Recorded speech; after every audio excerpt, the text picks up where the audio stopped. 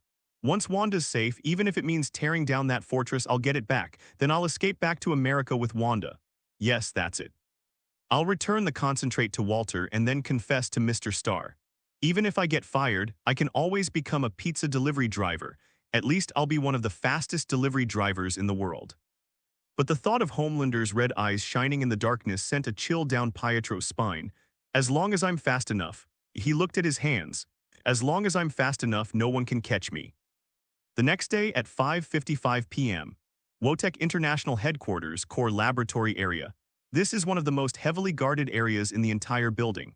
Pietro wore his silver-gray battle suit, his goggles pushed up to his forehead, and he was chewing gum, a habitual gesture to hide his nervousness.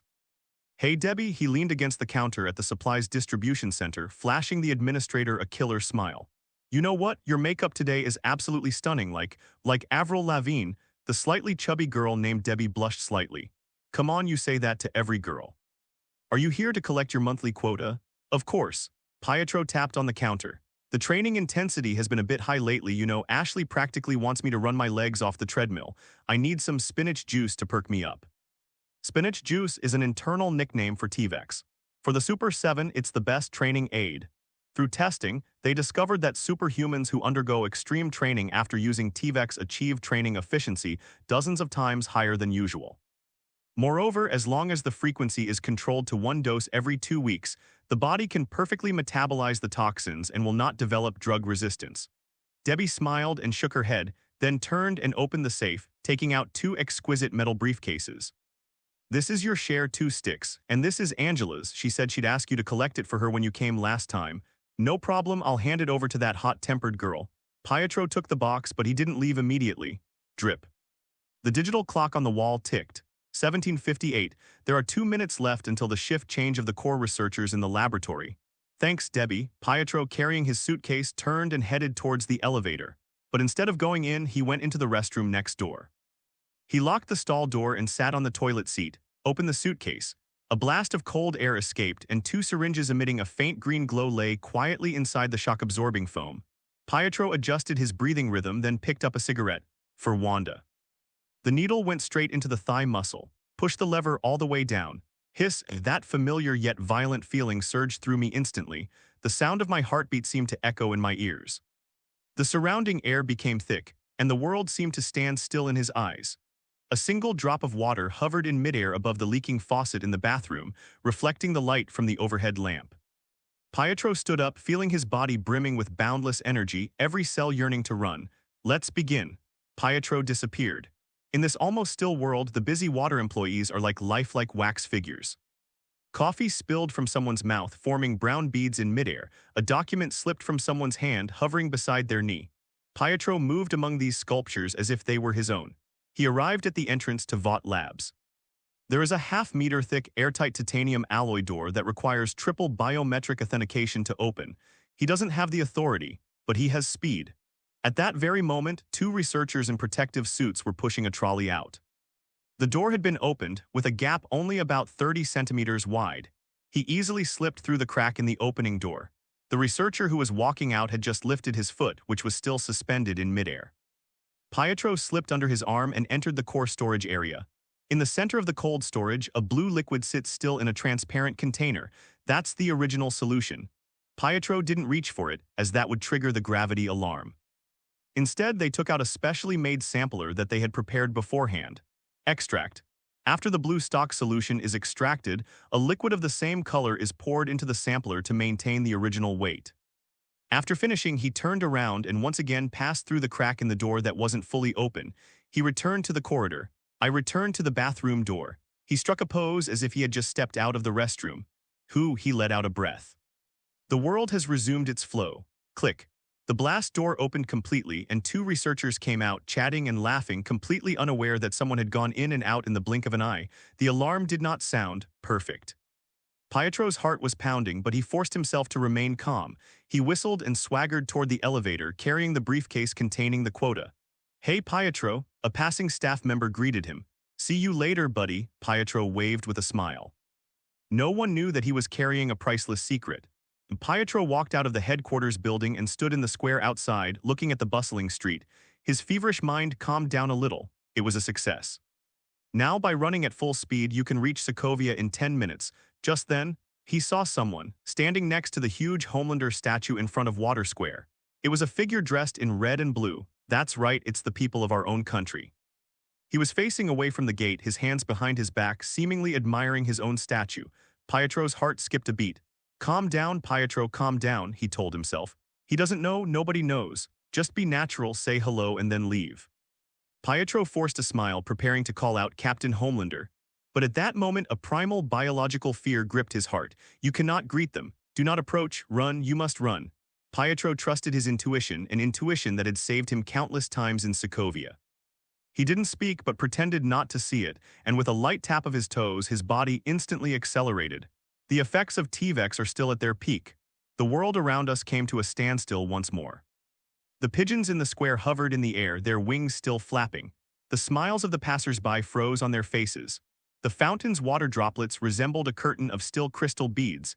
In this still world, Pietro is the only king. He transformed into a silver streak, tracing a massive arc, attempting to bypass Homelander from the side and rear and rush directly to the end of the street. As long as we get around him, Pietro calculated the trajectory in his mind. He made a sudden change of direction when he was 50 meters away from his Homelander. However, just when he thought he had safely passed by, something terrible happened. In this world where everything is still, the figure with its back to him.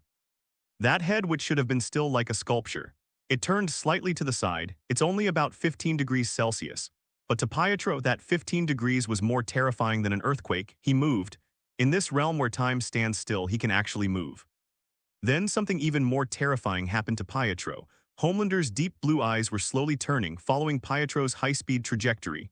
Pietro ran to the left and his eyes turned to the left. Pietro changed direction to the right and his eyes followed him to the right. That was a gaze that had seen through time. Pietro's mind went blank. He saw it. He knew he was waiting for me. Run. Pietro no longer cared about pretense or taking detours. His legs became blurry phantoms. He wanted to escape that gaze. He wanted to escape that monster. The Atlantic Ocean, run onto the Atlantic Ocean, use the sea surface as a runway and run all the way to Europe. Faster, faster, faster. Pietro felt like his heart was about to explode, but he dared not stop or even turn around. 1 second. He crossed the Brooklyn Bridge. 10 seconds. He crossed the edge of Long Island. 30 seconds. The vast Atlantic Ocean came into view. He didn't slow down and stepped directly onto the sea. The immense tension generated by the contact between his feet and the water surface made him feel as if he were walking on flat ground, and the white waves behind him only burst open a few seconds later. Huff. Huff. Pietro was breathing heavily. Even at top speed, the intense sprint had left him breathless, but he felt a little relieved. All around was an endless expanse of deep blue sea with only the howling of the sea breeze. Did you shake them off? Pietro slowed down slightly and glanced back. There was nothing behind me, only the horizon. That scared me to death. That guy was inhuman. Are you talking about me? A gentle voice tinged with curiosity suddenly rang in his ear. Pietro turned his head sharply. On his right, where he walked side by side, Azu was hovering upside down on the sea surface, maintaining the same speed as him. He followed Pietro casually as if they were taking a stroll in a park. Even her hairstyle wasn't messed up. Pietro was so frightened that his legs went weak and he fell to the ground. He tumbled and rolled dozens of times on the sea like a skipping stone, creating countless waves before finally sinking into the water in a sorry state. Gurgle. A few seconds later, a hand grabbed him by the back of his collar and lifted him out like a chick. Cough, cough, cough. Pietro was thrown onto a lonely rock, spitting out mouthfuls of salty seawater. He was soaked to the bone and shivering. It wasn't because of the cold, but because of despair. Azu hovered in the air, looking down at him. The setting sun behind him gilded him, making him look both sacred and terrifying. "You run pretty fast, Pietro." Azu smiled and landed slowly, his boots landing on the slippery rocks. Is this yet another new use for T-Vex, a sea marathon? Azu crouched down and reached into Pietro's arms to pull out a lead box. Open. I glanced at the blue liquid inside. Is this the snack you were carrying behind my back? Azu closed the box and tossed it in his hand. Pietro rolled over and lay on his back on the rocks, looking at the dim sky, tears mingling with the seawater as they streamed down his face. Kill me. He closed his eyes, his voice hoarse. I betrayed Walter, I am Hydra. Why? Azu asked, feigning ignorance. For money, for power, or do you feel you've been mistreated at Water? No, it's not. Pietro suddenly raised his head, his eyes bloodshot. It's for Wanda. She's my only family. I can't live without her. As Pietro spoke, tears streamed down his face. If it was for your family, why didn't you say so sooner? There was no anger in Azu's voice. Instead, it carried a kind of loving kindness like that of an elder. Pietro was stunned. He opened his eyes and looked at Azu in disbelief. You're not going to kill me? Kill you. Azu laughed. Because you made a mistake trying to save your family. Azu squatted down and sat next to Pietro. Pietro, Walter is more than just a company, and we're more than just a team. It's a home. From the moment you joined, you became more than just Wanda's family. At home, going through fire and water for one's family is not a sin but a virtue. Azu looked directly at Pietro, a hint of disappointment flashing in his sincere eyes. I'm disappointed, Pietro. Not because you stole anything, but because you didn't trust me. You're in trouble, why didn't you tell me? Do you really think I would just stand by and watch your loved ones suffer without doing anything? Pietro choked up, I thought. Don't assume. Azu stood up and tossed the blue test tube back to Pietro. Pietro caught it in a flurry. This. He was dumbfounded. Take it, Azu said calmly. What? Pietro thought he had misheard. Since Hydra wants it, then give it to them. Azu turned his back, looked into the distance, and said calmly, take it with you to Sokovia. Give them the things and bring Wanda back. But this is the original solution.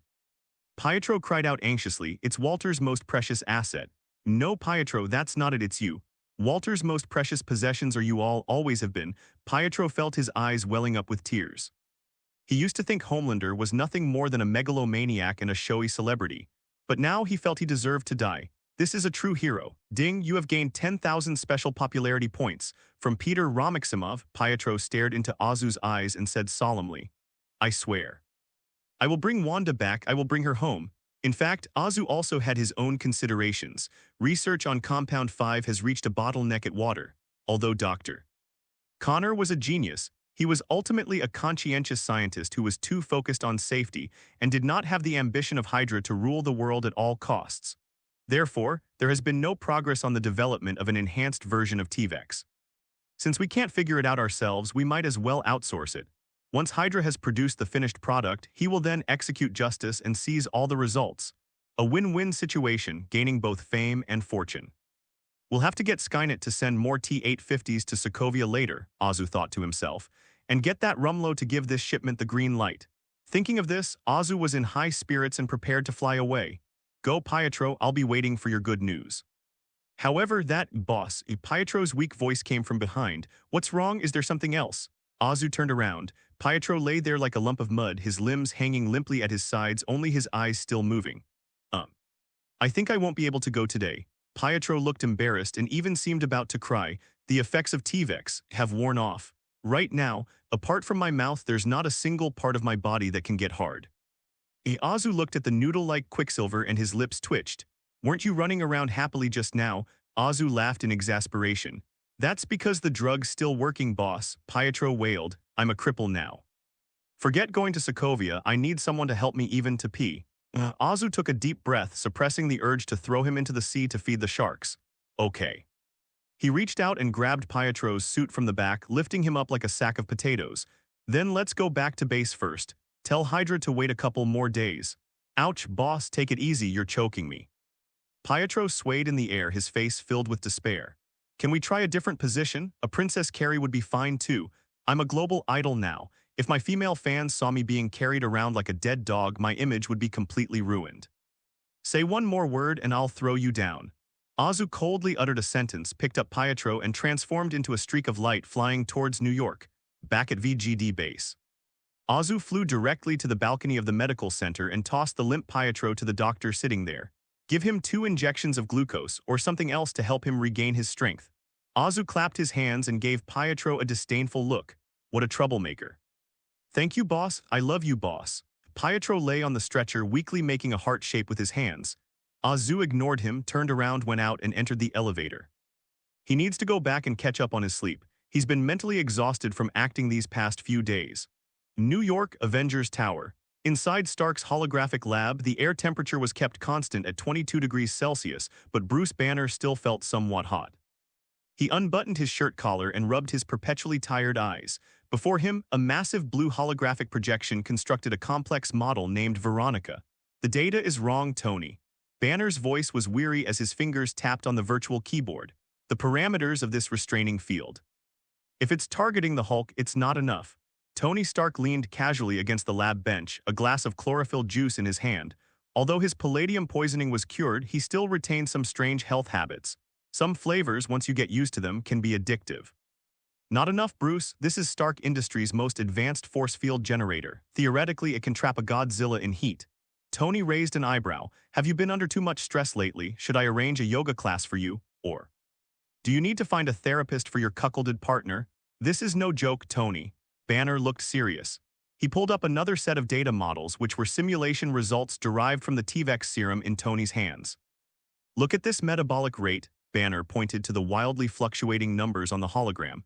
This is my simulated reaction after being injected with the water T-Vex drug.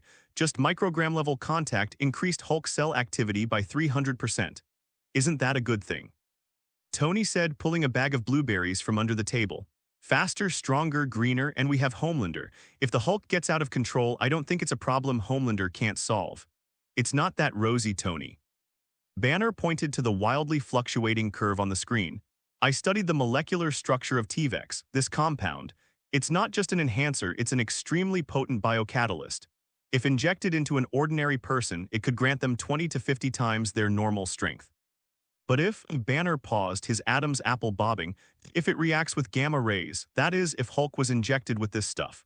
The simulated curve on the screen instantly exceeded its peak value, turning into a glaring red warning. Its effect won't be 20 times, Tony. That's an exponential explosion.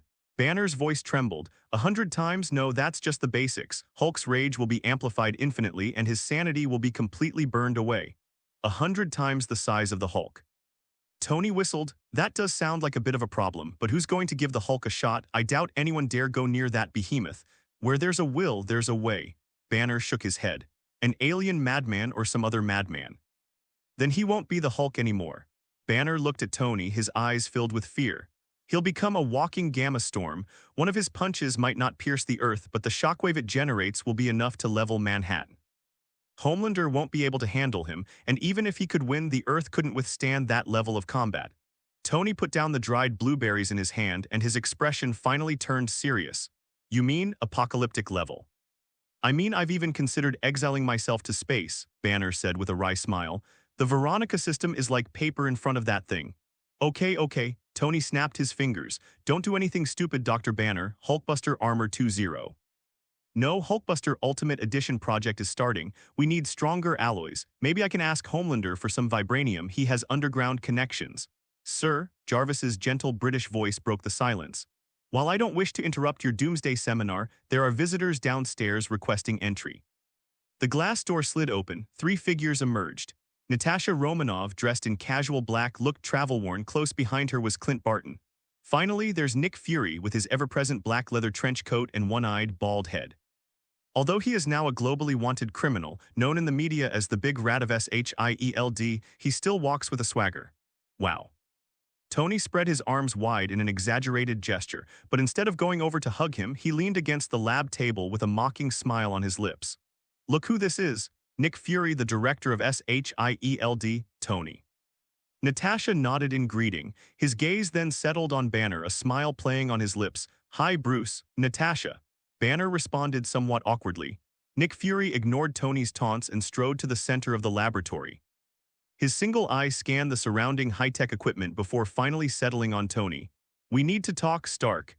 If it's about how to apply for Stark Industries hardship relief funds, I can have Pepper give you a form. Tony shrugged.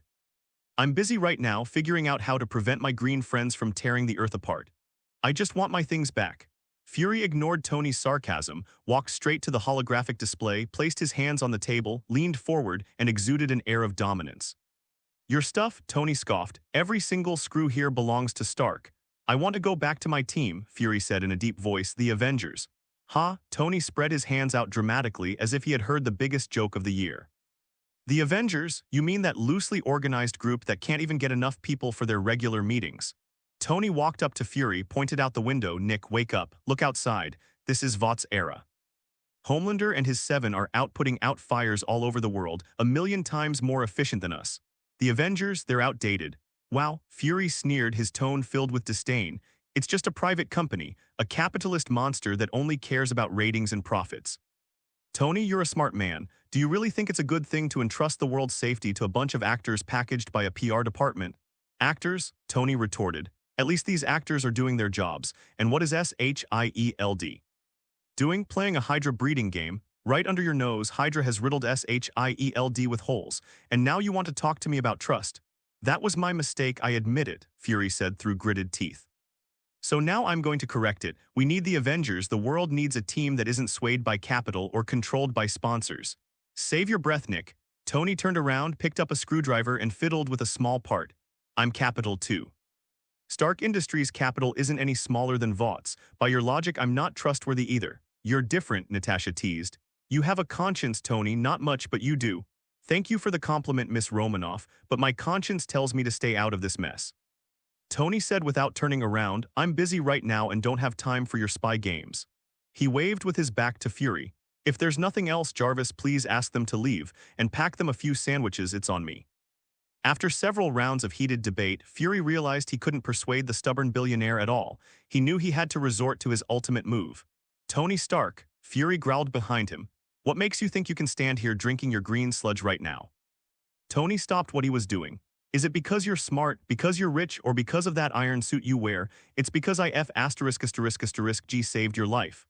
Tony turned around, his eyes sharp. What are you talking about? Fury pointed to Tony's chest. Back when your blood was full of toxins, and you were lying in the donut shop like a cripple waiting to die, who injected you with lithium dioxide? And who gave you Howard's belongings? Who gave you a second chance at life? It's me.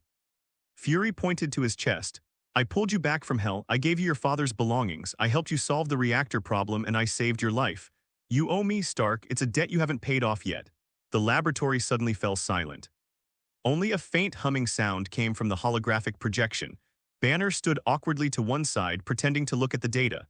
Natasha and Barton remained calm, clearly having known all along that Fury would play this card. Tony slowly put down his tools and looked at Fury.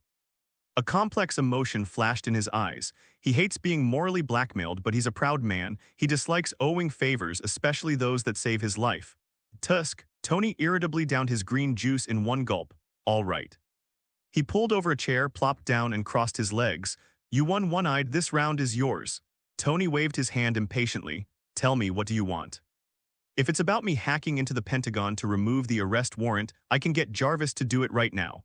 Seeing Tony relent, Fury's tense shoulders relaxed slightly. He knew that once Stark was dealt with, half the battle was won. It's not an arrest warrant. That thing is irrelevant to me. Fury pulled a photograph from his pocket. I need you to help me get something back. The photo shows a long golden scepter with a gemstone at its top enveloped in a deep blue light. The scepter of the mind. Tony recognized it immediately, Loki's back scratcher. Yes, it should have been an SHIELD's vault. Fury's face darkened. But Hydra stole it. To be precise, they moved it right in front of us using legal procedures. It's in Sokovia now. Zooming in on the map reveals an ancient fortress in the mountains of Eastern Europe. Baron Wolfgang von Strack, one of Hydra's current supreme leaders, he is using the scepter to conduct human experiments in an attempt to create more super soldiers. I want you to go and get it back. Fury looked at everyone present. Once I get the scepter back, I can use its mind control abilities to counter Pierce. Pierce may be cunning, but he's still human. With just a slight nudge of the scepter in his head, he'll obediently spill all of Hydra's secrets, lists, and accounts. This is our only chance to turn things around, to wipe out the darkness from SHIELD and bring it back into the light. Tony listened and remained silent for a few seconds. So, Tony spread his hands. Your plan is to raid a heavily guarded fortress by Hydra, retrieve an alien staff, and then use it to brainwash your old boss. Sounds like a great popcorn movie script. Tony suddenly changed the subject. But Nick, I have a question. Are you really not planning to ask Homelander? That would make things much simpler. Bang! Fury slammed his fist on the table like a powder keg that had been set ablaze. OMG F ***** K. He finally broke down. Homelanders again. He paced back and forth in the lab, growling. The whole world is shouting Homelanders. You shout Homelanders too. Do you think I haven't thought about it? That blonde B ****D is in cahoots with Pierce. No, he's even more insidious than Pierce. Who do you think created this public opinion? Who portrayed me as a corrupt official? It's his water. It's Ashley and her PR team. If I went to him now, even if I knelt down and polished his shoes, he would smile and hand over this giant rat, then find a whole bunch of media outlets to publicize how he cleverly captured the Hydra chief. Fury was breathing heavily, his chest heaving. Tony was taken aback by Fury's sudden outburst. He rarely saw the king of agents lose his composure like this. Okay, calm down. Tony waved his hand. I know you and him don't get along, so what about that old popsicle? He thought of Captain America. Steve is now Vought's head instructor, but he's still Captain America. If it were him, he would definitely help you. Steve. Fury's anger subsided slightly. He's not in the country. Where did you go? I don't know. Fury shook his head. Nobody knows where they went after that day he left with Barnes. Maybe they went on their honeymoon with his best buddy Bucky, who knows? Fury looked at Tony, a glimmer of hope in his eyes. Now it's just us, Tony. You were the original Avenger. Tony remained silent. This was a big problem. Going to Sokovia means waging a cross-border operation and a clandestine operation without any official authorization. If it goes wrong, it will become an international dispute. Tony. Bruce Banner, who had been silent all along, suddenly spoke up. He stared at the mind scepter on the screen, his eyes gleaming. I think we can go. Tony looked at Banner. What do you mean? If that scepter could truly control minds, then it might become a core patch for the Veronica system. Banner walked over to Tony and pointed to the gem at the top of the scepter. If we can analyze its energy frequency, we can incorporate it into the armor's defense modules. Once Hulk goes out of control, we won't need to use brute force to subdue him anymore. We can use the power of the scepter to appease him, even to quell his anger. Tony saw the longing and fear in Banner's eyes. He knew Banner had always lived in the Hulk's shadow. If this scepter could truly bring him a sense of security. The two exchanged a glance, instantly reaching a tacit understanding that only scientists could comprehend. Tony looked at Fury, his arrogant expression returning to his face. Okay, let's do it. For the sake of you saving me before and for the sake of world peace. Fury breathed a sigh of relief, and when I finally showed a long-lost look of satisfaction. Then let's get ready. The Avengers, assemble. Don't mimic the captain's tone. I have conditions, Tony interrupted him. Once we get the scepter back, I need to borrow it for 2 months. You know, it's needed for research. You can borrow me for a year if you can get rid of Pierce. The other side of the earth, Las Vegas, Nevada, USA. This is a city of sin, an oasis in the desert of desire. In a cheap motel called Desert Fox, a woman with a hot figure and fair skin is lying lazily on the clean white sheets. Her long, reddish-brown hair cascaded down naturally, and her eyes held a captivating allure. Lorelei, the Banshees of Asgard. 600 years ago, she used her captivating voice to manipulate armies, assassinate kings, and incite rebellions in 9 kingdoms, until Odin intervened and imprisoned her in the dungeon. Fortunately, she escaped amidst the chaos of the Dark Elf invasion. Following the secret passage left by Loki, they arrived at a place called Midgard. This place is simply paradise. Everywhere you look, there are vulnerable, foolish, and easily manipulated men. Master. A burly man knelt beside the bed, holding a glass of red wine, his eyes glazed and fanatical, as if looking at his only faith. This man, named John, was originally a high-ranking Hydra operations agent operating in Las Vegas. But half an hour earlier, he had run into Lorelei at the bar, just one sentence. That voice entered his ears and melted his will. Now he's willing to die for this woman. I've brought the information you requested. John, his hands trembling, handed over a tablet computer. Lorelei extended her slender fingers and took the tablet. I felt a sense of familiarity emanating from the scepter in the picture. Ah, Lorelei let out a satisfied sigh. Even through the screen, I can smell that wonderful aroma.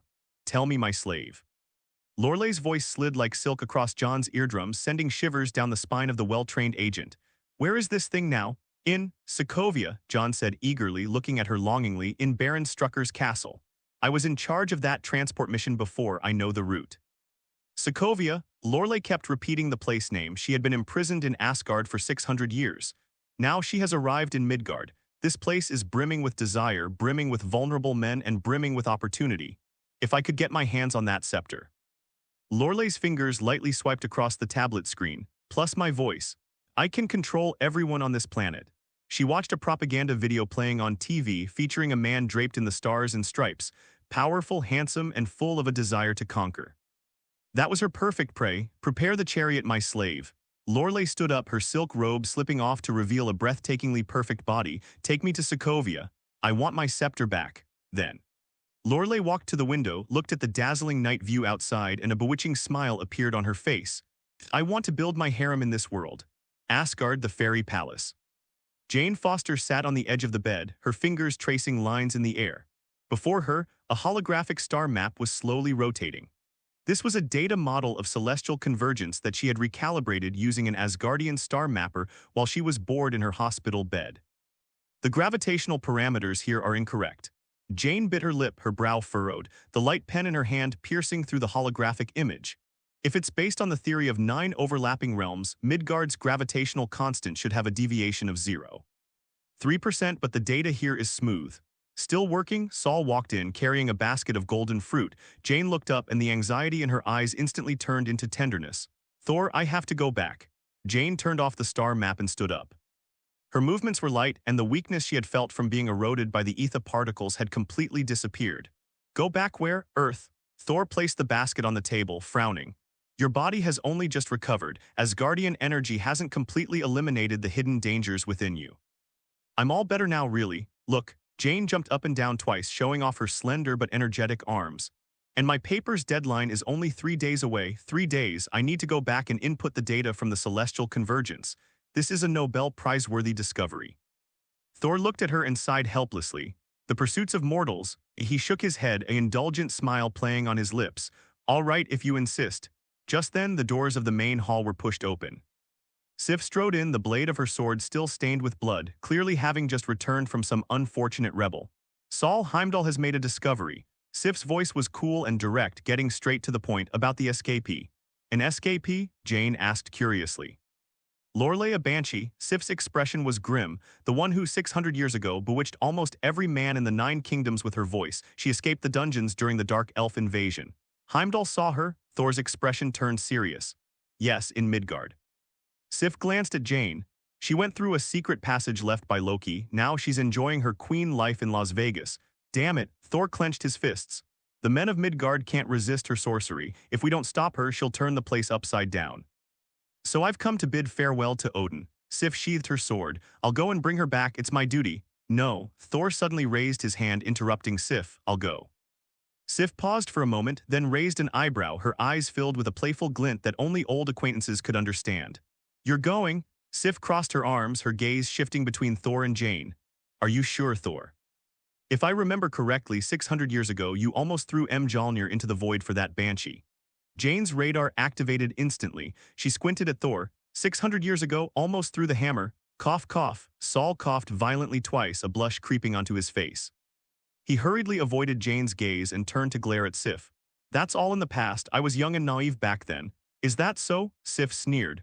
Lorelei's charm technique targets men's mental weaknesses. Are you sure you can resist the temptation of an ex-girlfriend right now? She's not my ex-girlfriend, Thor retorted loudly, his voice echoing through the hall. Besides, I'm immune to her sorcery. He reached out and put his arm around Jane's shoulder as if to show his determination.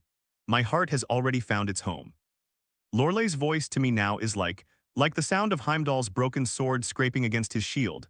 Jane blushed slightly at the sudden confession, and the jealousy she had felt earlier dissipated. Moreover, Thor said seriously, to get back to Earth quickly, I must escort her. While I'm at it, I'll capture that banshee, 2 birds with 1 stone. Sif rolled her eyes at the sight, but a barely perceptible hint of melancholy flashed in her eyes. All right, Your Highness. She turned away, not wanting to watch the 2 of them flaunt their affection any longer. Since you insist on going, then so be it, but don't expect me to come and rescue you. I don't need saving. Thor confidently picked up Mjolnir from the table, weighed it in his hand, and said, This time I'll show her that Thor doesn't go back to what he didn't intend. Over the Atlantic Ocean. Tony Stark was holding a bag of dried blueberries and popping them into his mouth one after another. Jarvis, fix that damn autopilot. I almost spilled my coffee on my pants when we went through the airflow. Sir, that's to avoid the civilian radar below, Jarvis said calmly. Inside the cabin, there was no tense atmosphere at all. Instead, it felt as relaxed as if one were going on a spring outing. Seriously, Tony. Hawkeye Barton was reclining in his chair, his eyes slightly narrowed, looking quite relaxed. Your new plane has seats with massage functions. Are you planning to turn this place into a mobile spa? This is Stark Industries' human touch patent. Fighting is tiring enough, why torture my backside? Besides, if my back aches on my way to beat someone up, it'll affect my aiming accuracy. He turned his head and looked at Bruce Banner and Natasha Romanoff sitting opposite him. Banner was reading a book, a thick brick-like volume called Quantum Field Theory, while Natasha whispered beside him. The two were sitting very close, their knees almost touching. Hey, doctor. Tony opened a can of Coke, his eyes gleaming with gossip. You've been staring at the same page in that book for 20 minutes now. What's wrong? Are the formulas too hard to understand, or is the scenery too captivating? Banner's face flushed instantly and he hurriedly closed the book. I was thinking, Tony, about the energy wavelength of that scepter. Okay, Tony. Natasha looked up, a gentle smile in her eyes. Instead of her usual retaliatory response to Tony Stark, she casually crossed her legs. We were talking about classical music. Bruce thinks Beethoven is more powerful than Mozart, and I think he's right. Oh, classical music. Tony drawled, winking at Patton. Did you hear that, fatty? That's what you call high-level flirting. You're always talking about tractor maintenance with Laura. Hey, that's romance in itself, Patton protested, turning around. A burst of light-hearted laughter filled the cabin. Since the Avengers have become a mere shell of their former selves and gone their separate ways, this long-lost sense of teamwork has made them feel relaxed, and this mission feels more like a reunion of old friends. What's wrong, Banner? Are you feeling unwell? Natasha noticed that Banner's expression was a little off. I'm not sure, Banner rubbed his temples. My heart rate has been a bit unstable lately. That big guy, he's a bit restless. You'll be all right. Natasha stood up, walked over to Banner, and gently placed her hand on his shoulder. If anything unexpected happens, I'll sing you a lullaby. Banner looked up, met Natasha's gentle eyes, and his tense nerves relaxed slightly. The air between them seemed to thicken, and an unspoken affection flowed between them. Hey, if you don't mind, Tony's voice cut in untimely, we're about to enter Sokovian airspace. Can we save the Beauty and the Beast drama for the victory celebration? VGD Sanatorium. Peter Ramiximov donned his silver uniform. Ready? Azu stood behind him holding 2 hamburgers and handed him one. Eat something. Running on an empty stomach can easily lead to low blood sugar, which will slow you down. Pietro took the hamburger and looked at the man in front of him. He has been receiving the highest level of care at Waters Medical Center these past few days. The best doctors, the best nutrition, and even people from his homeland come to see him every day. This made him feel even more guilty. Boss. Pietro took a bite of his hamburger, his voice a little muffled. If I hadn't been able to bring the stuff back, then don't come back. Azu bit into his hamburger, speaking in a flat tone as if he were discussing the weather. Pietro froze for a moment, his heart sinking to the bottom. Ha, just kidding. Azu turned around, patted his shoulder with a laugh and said, It's okay if you lose something, but you only have one. Listen, Pietro, I'm giving you only one order. Leave the stuff there and bring the men back. Azu looked serious, staring directly into Pietro's eyes. Remember, you're doing this for your family. A man who fights for his family will never lose. Go bring Wanda back. I've reserved 2 adjoining Ocean View apartments for you at 1 Brooklyn Park. The windows face south and the sunlight is wonderful. Pietro felt a lump in his throat, nodded vigorously, stuffed the hamburger into his mouth in a few bites, and mumbled, Wait for me to come back, boss. After saying that, he put the lead box containing the concentrate into his uniform pocket and walked firmly toward the door. Gained special popularity points plus 5,000 from Peter Ramiximov, Azu watched him leave, her eyes drifting to an empty recliner. Idiot. It's my boss. You heard everything? Azu squinted. I heard you. Shabai immediately raised his hands. But I swear I absolutely won't tell anyone. Pietro went to save his sister. That's cool. I want to help too. You want to help? Azu sized up the 18-year-old boy. What can you do to help? Perform magic for Hydra. I'm useful, Shabai exclaimed, standing up. I want to prove myself, Mr. Star. Shabai's eyes were sincere. It's definitely going to be dangerous for Pietro this time if he gets caught or trapped at least. At least I can run back and report. Nobody will see me. Azu looked at this young man who was so eager to prove himself. Just as he hesitated, the system in his mind suddenly started frantically prompting him. Ding, you have gained 10,220 popularity points from Peter Romaksimov. Ding, you have gained 11,241 popularity points from Peter Romaksimov. Ding. Gained 15,008 popularity points from Peter Romaksimov. Ding, popularity points gained. This surge in popularity came out of nowhere, and it was massive. In just a short time, it had already garnered hundreds of thousands of popularity points. A decision was made immediately. Since you want to go, then go with him as long as he agrees. Pietro hasn't gone far yet, but things might change once he leaves the base. Yes, boss, thank you, boss. Also, when you're not on a mission, don't run naked. Yes, boss. Ashley, Azu heard Shabai's voice fading away and took out her phone.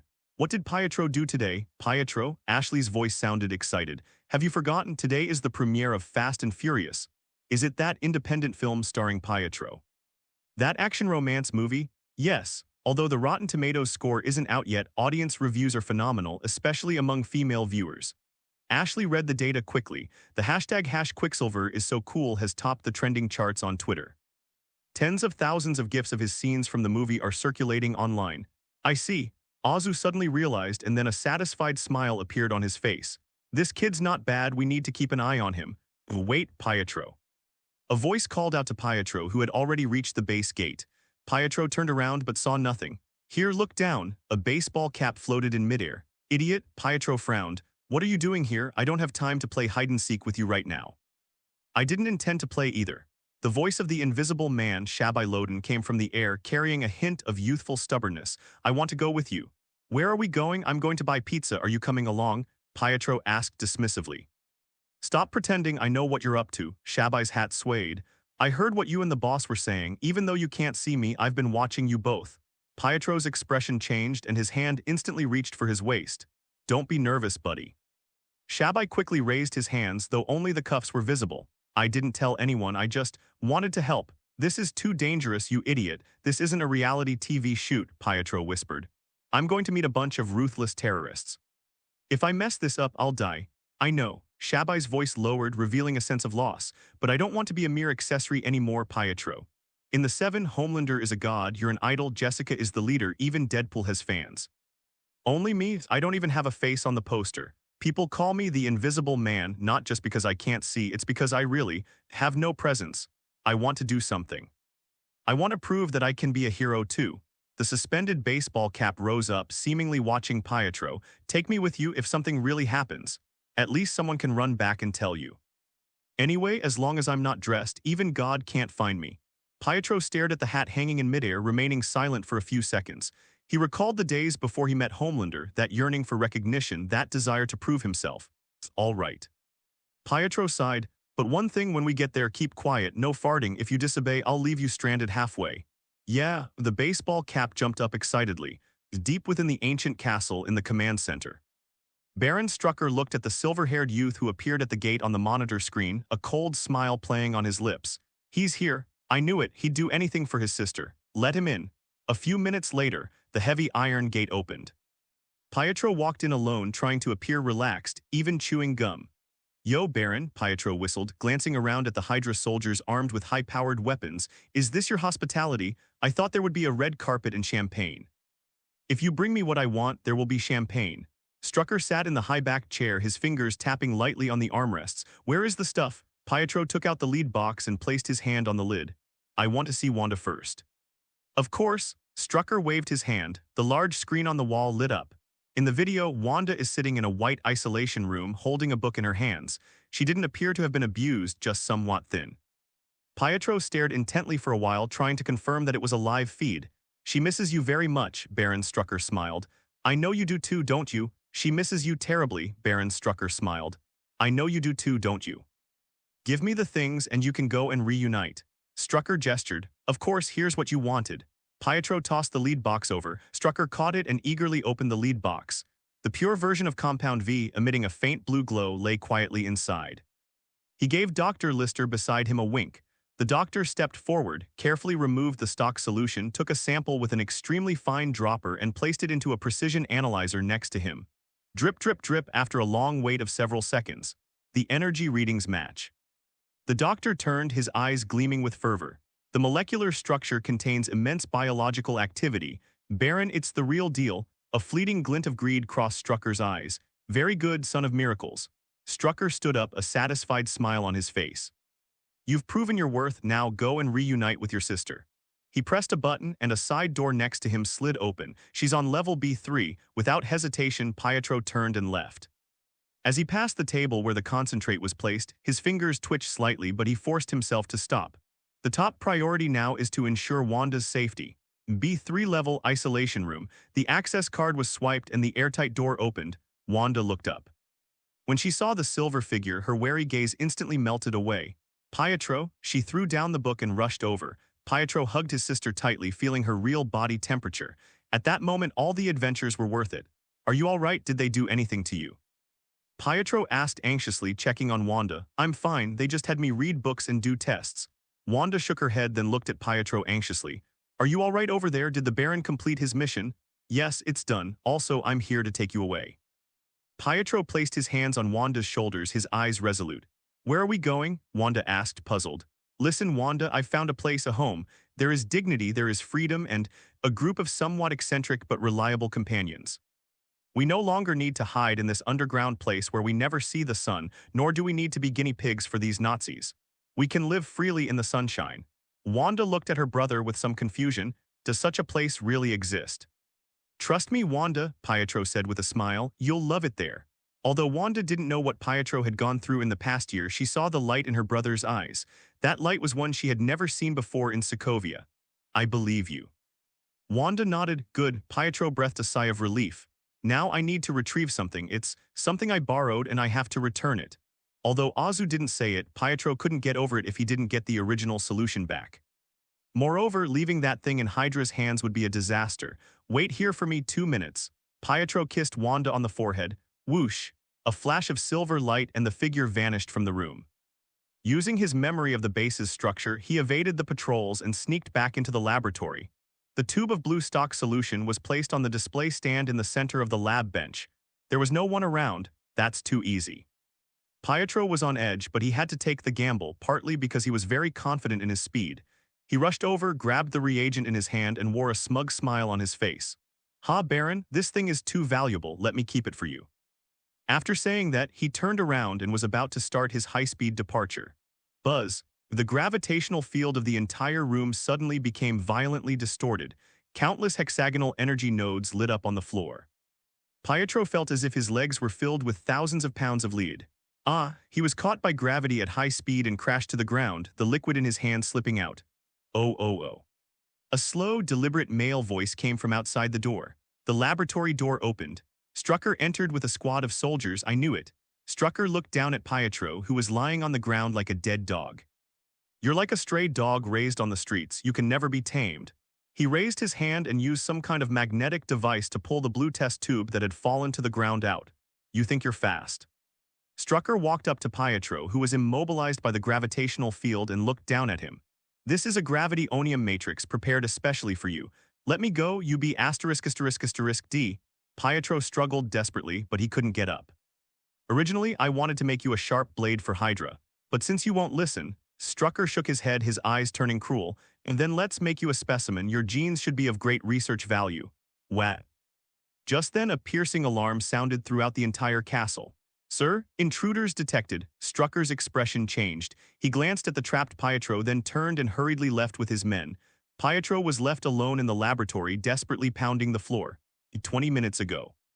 Sokovia, the Hydra research base, a medieval castle built on a hillside. The howling wind drowned out the sound of the two figures landing.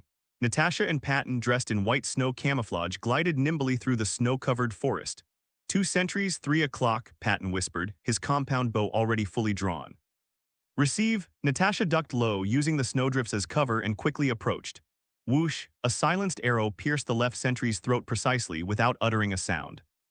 At the same time, Natasha sprang up from the snow, wrapped her legs around the sentry's neck on the right, and twisted it forcefully. Click. 2 sentries fell to the ground, perfectly coordinated, continued to advance. The two avoided the main patrol routes and sneaked into the castle through the ventilation ducts. The interior design here is full of the cold, hard industrial feel characteristic of the World War II era. Thick cables and flashing server indicator lights were everywhere, etc. As she passed a huge laboratory, Natasha suddenly stopped. She looked down through the bulletproof glass. It was a huge restricted area. These are not ordinary prison cells but individual transparent isolation pods. Inside were a group of young people. Some were frantically slamming against the glass, their skin covered in scales, some huddled in corners surrounded by tiny grains of sand, others rolled their eyes back and mumbled incomprehensible words. That's, Barton frowned, a superhuman. Natasha took out the decoder and attached it to the CNC console. A few seconds later, a file appeared on her wrist terminal. As she looked at the files, her expression grew increasingly grim. Damn it, Natasha cursed under her breath. What's wrong? These. Natasha pointed to the photos on the screen. Are people on SHIELD's Avengers expansion program list? What? This was a secret project Fury started after seeing Vought's talent show. Natasha's voice was filled with anger. He searched the world for people with superpower potential, putting them on a watch list codenamed Secret Warriors, originally intended as reserves for the Avengers. But now, Barton looked down at the young people below, their bodies riddled with tubes undergoing inhumane experiments. Hydra took over the list. They captured these talented kids and used them as guinea pigs. That old B*** D Fury. Tony Stark's voice came through the earpiece. Although he hadn't infiltrated with them, he had been monitoring everything through Natasha's perspective. He collected these children, but he didn't have the ability to protect them, Tony said, his voice trembling with suppressed anger. Instead, he packed them up and handed them over to Hydra. Save them. Banner's skin began to turn green. We must save them. Of course, Tony said firmly. Natasha, turn off the protective field. I'm going to tear that castle down. In progress. Natasha and Barton quickly moved to the control center. Who's there? A sharp shout rang out. They were too focused on the experimental subjects and ignored the infrared sensing equipment in the corner. The alarm blared instantly. Wah-ya, wah-ya, wah-ya. The piercing red lights flashed and the entire base instantly awoke. We've been exposed. Patton shouted, firing 3 arrows with a backhand motion, pinning 3 Hydra soldiers who charged out to the wall. Do it, Tony.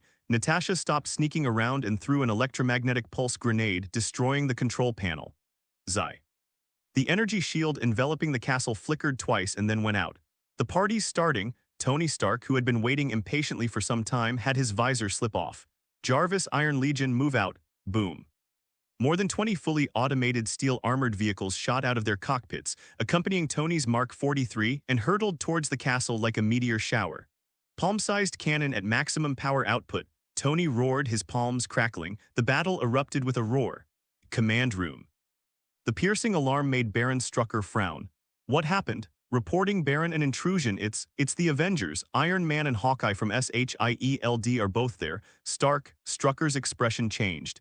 Has the experimental data here been backed up? Backup complete. Very good. Strucker took the concentrate, turned, and walked towards the secret passage. Pierce has prepared a new base for us. I'm going to move assets. This place is no longer useful. Although Strucker has left, the control panel for the gravitational field is still functioning. Pietro lay on the ground, feeling as if his internal organs had been crushed. Damn it. He tried to climb out of the position, but the gravitational pull was too strong. Bang. A dull thud suddenly rang out in the air. Immediately following was the sound of a heavy object falling to the ground.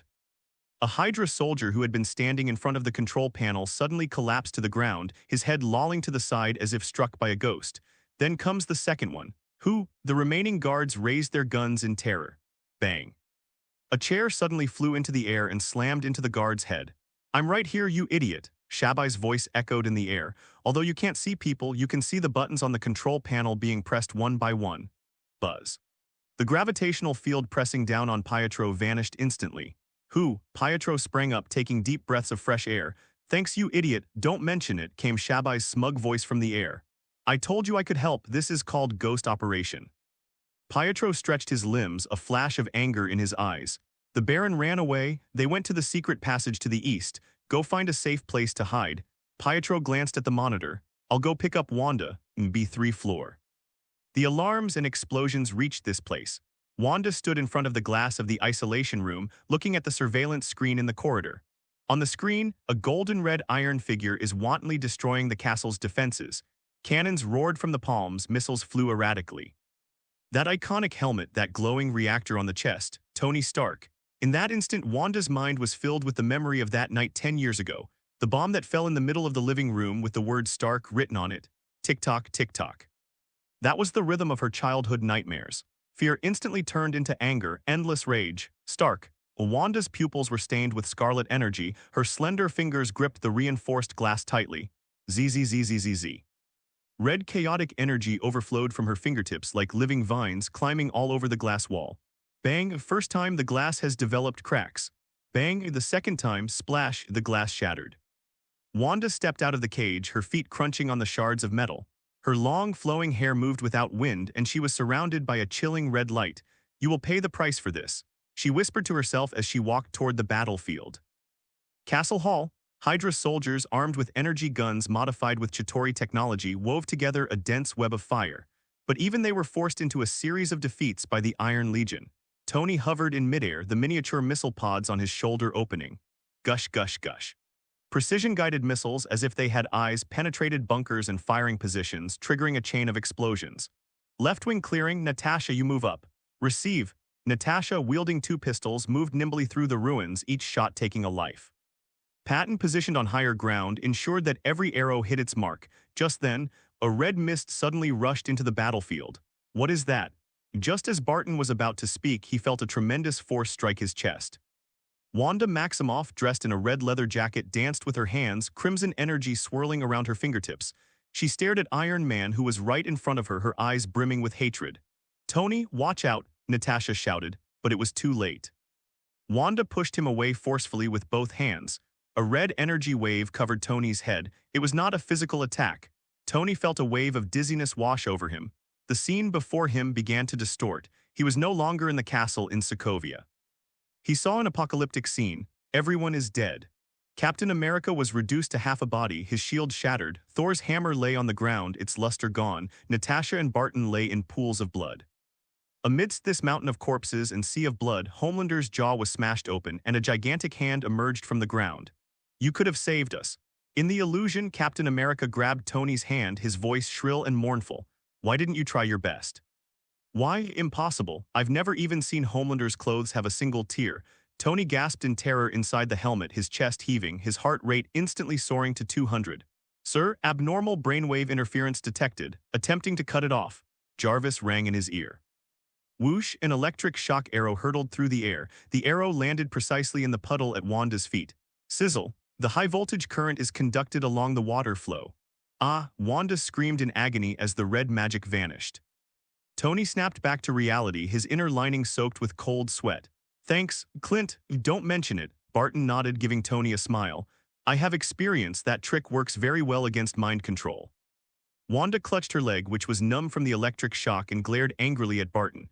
At that moment, the green giant smashed through the wall and rushed into the hall. Hulk smash! Wanda stared at the green monster, a ruthless glint in her eyes.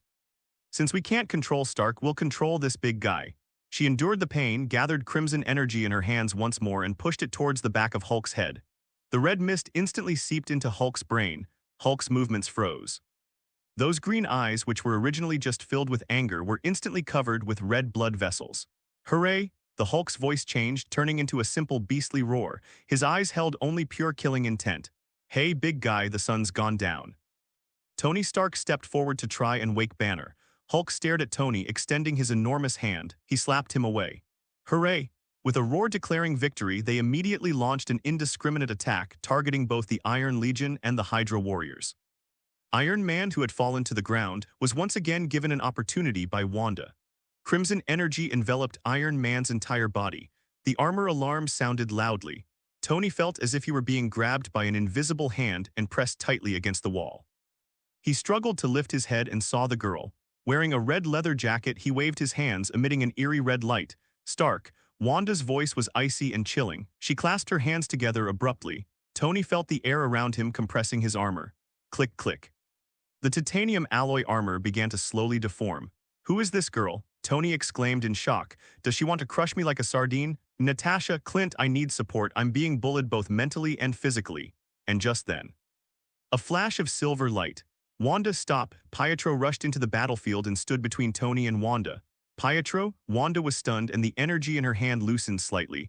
Get out of the way, he's Stark. He's the murderer of our parents. No. Listen to me. Pietro grabbed Wanda's hand and shouted urgently. That's not true, or rather, it was a misunderstanding. He's already apologized. An apology? Wanda became even more agitated. Can an apology bring my parents back to life? But he saved me.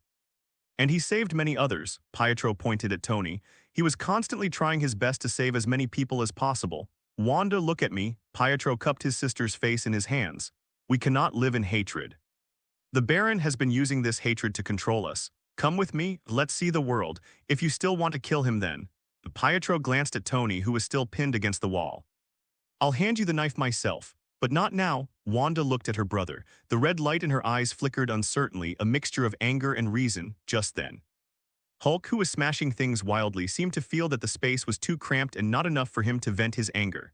He whirled around, smashed through the castle's outer wall, and leaped down the mountain. Below the mountain lies the city of Sokovia.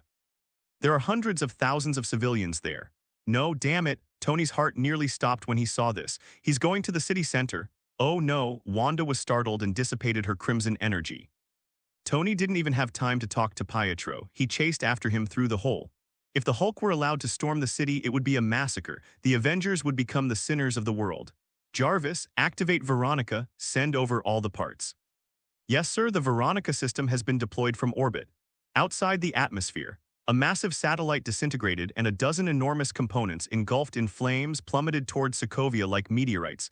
Tony swooped down at full speed, chasing after the fleeing green figure. Hold on, Banner. Don't do anything foolish. Tony gritted his teeth, his eyes filled with anxiety. Inside the castle, Wanda, pale-faced, looked at the bustling city in the distance. I've messed up, Pietro. Pietro clenched his fist. Wanda, you go first. What are you going to do? Wanda asked him nervously. I can't ignore this, Wanda. I'm one of the seven, a hero. After saying that, a flash of silver light appeared and Pietro disappeared from the spot. Wanda stared blankly in the direction Pietro had gone, frozen in place. Her brother, born 12 minutes earlier than her, had always seemed like a child, constantly causing trouble and leaving her to clean up his messes. At that moment, he charged towards the most dangerous place like a true warrior, for those complete strangers. Pietro. She felt he was glowing. Is this what a hero is? Wanda remembered the place Pietro had mentioned. What kind of environment could turn a hoodlum into this? She suddenly felt a surge of curiosity and longing for that unknown world. Sokovia Market Square. A peaceful day was shattered by a loud bang. Hulk fell from the sky like a green meteorite, crashing into the center of the square and overturning more than a dozen cars. The crowd screamed and scattered in all directions. Roar. Hulk grabbed a police car and was about to smash it into the crowd. Don't do that, big guy. Iron Man has arrived. He slammed into Hulk with all his might, pushing him away from the densely populated area. Listen to me. Don't let that witch play tricks on you. You're stronger, you're Bruce Banner. Hulk wouldn't listen to a word, grabbed Tony's leg and slammed him to the ground. Okay, the therapy failed. Tony watched the enormous component flying in from the sky. Then let's try physical therapy. Click, click, click, click. Huge armor components descended from the sky, precisely covering Tony's armor, breastplate, arm armor, leg armor. 2 seconds later, a steel giant taller than the Hulk stood in the street. Mark 44 Hulkbuster armor. All right, Tony's voice became deep and resonant through the loudspeaker. Everyone step back. We're about to start the demolition. The demolition compensation will be charged to Stark Industries. Hulk stared at the metal lump in front of him, his red eyes gleaming even brighter. 2 enormous things collided violently in the heart of the city. Boom, on the east wing of the ancient castle in Sokovia. Gunfire had become sparse here, with only the occasional crackling sound of short-circuiting electricity remaining. Clint Barton jumped from the ventilation duct and landed silently. He held his compound bow in a half-drawn position, cautiously scanning his surroundings. Ahead was a secret corridor leading to the helipad. Several Hydra soldiers were pushing a silver metal box, rushing frantically out of the corridor. The box bore a prominent radiation warning sign, but the faint blue energy emanating from its cracks betrayed what lay inside, the Mind Scepter. Got you.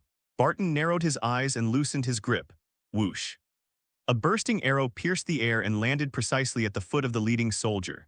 Boom. The shockwave knocked several people to the ground, and the metal box crashed heavily to the floor, sliding to the middle of the corridor.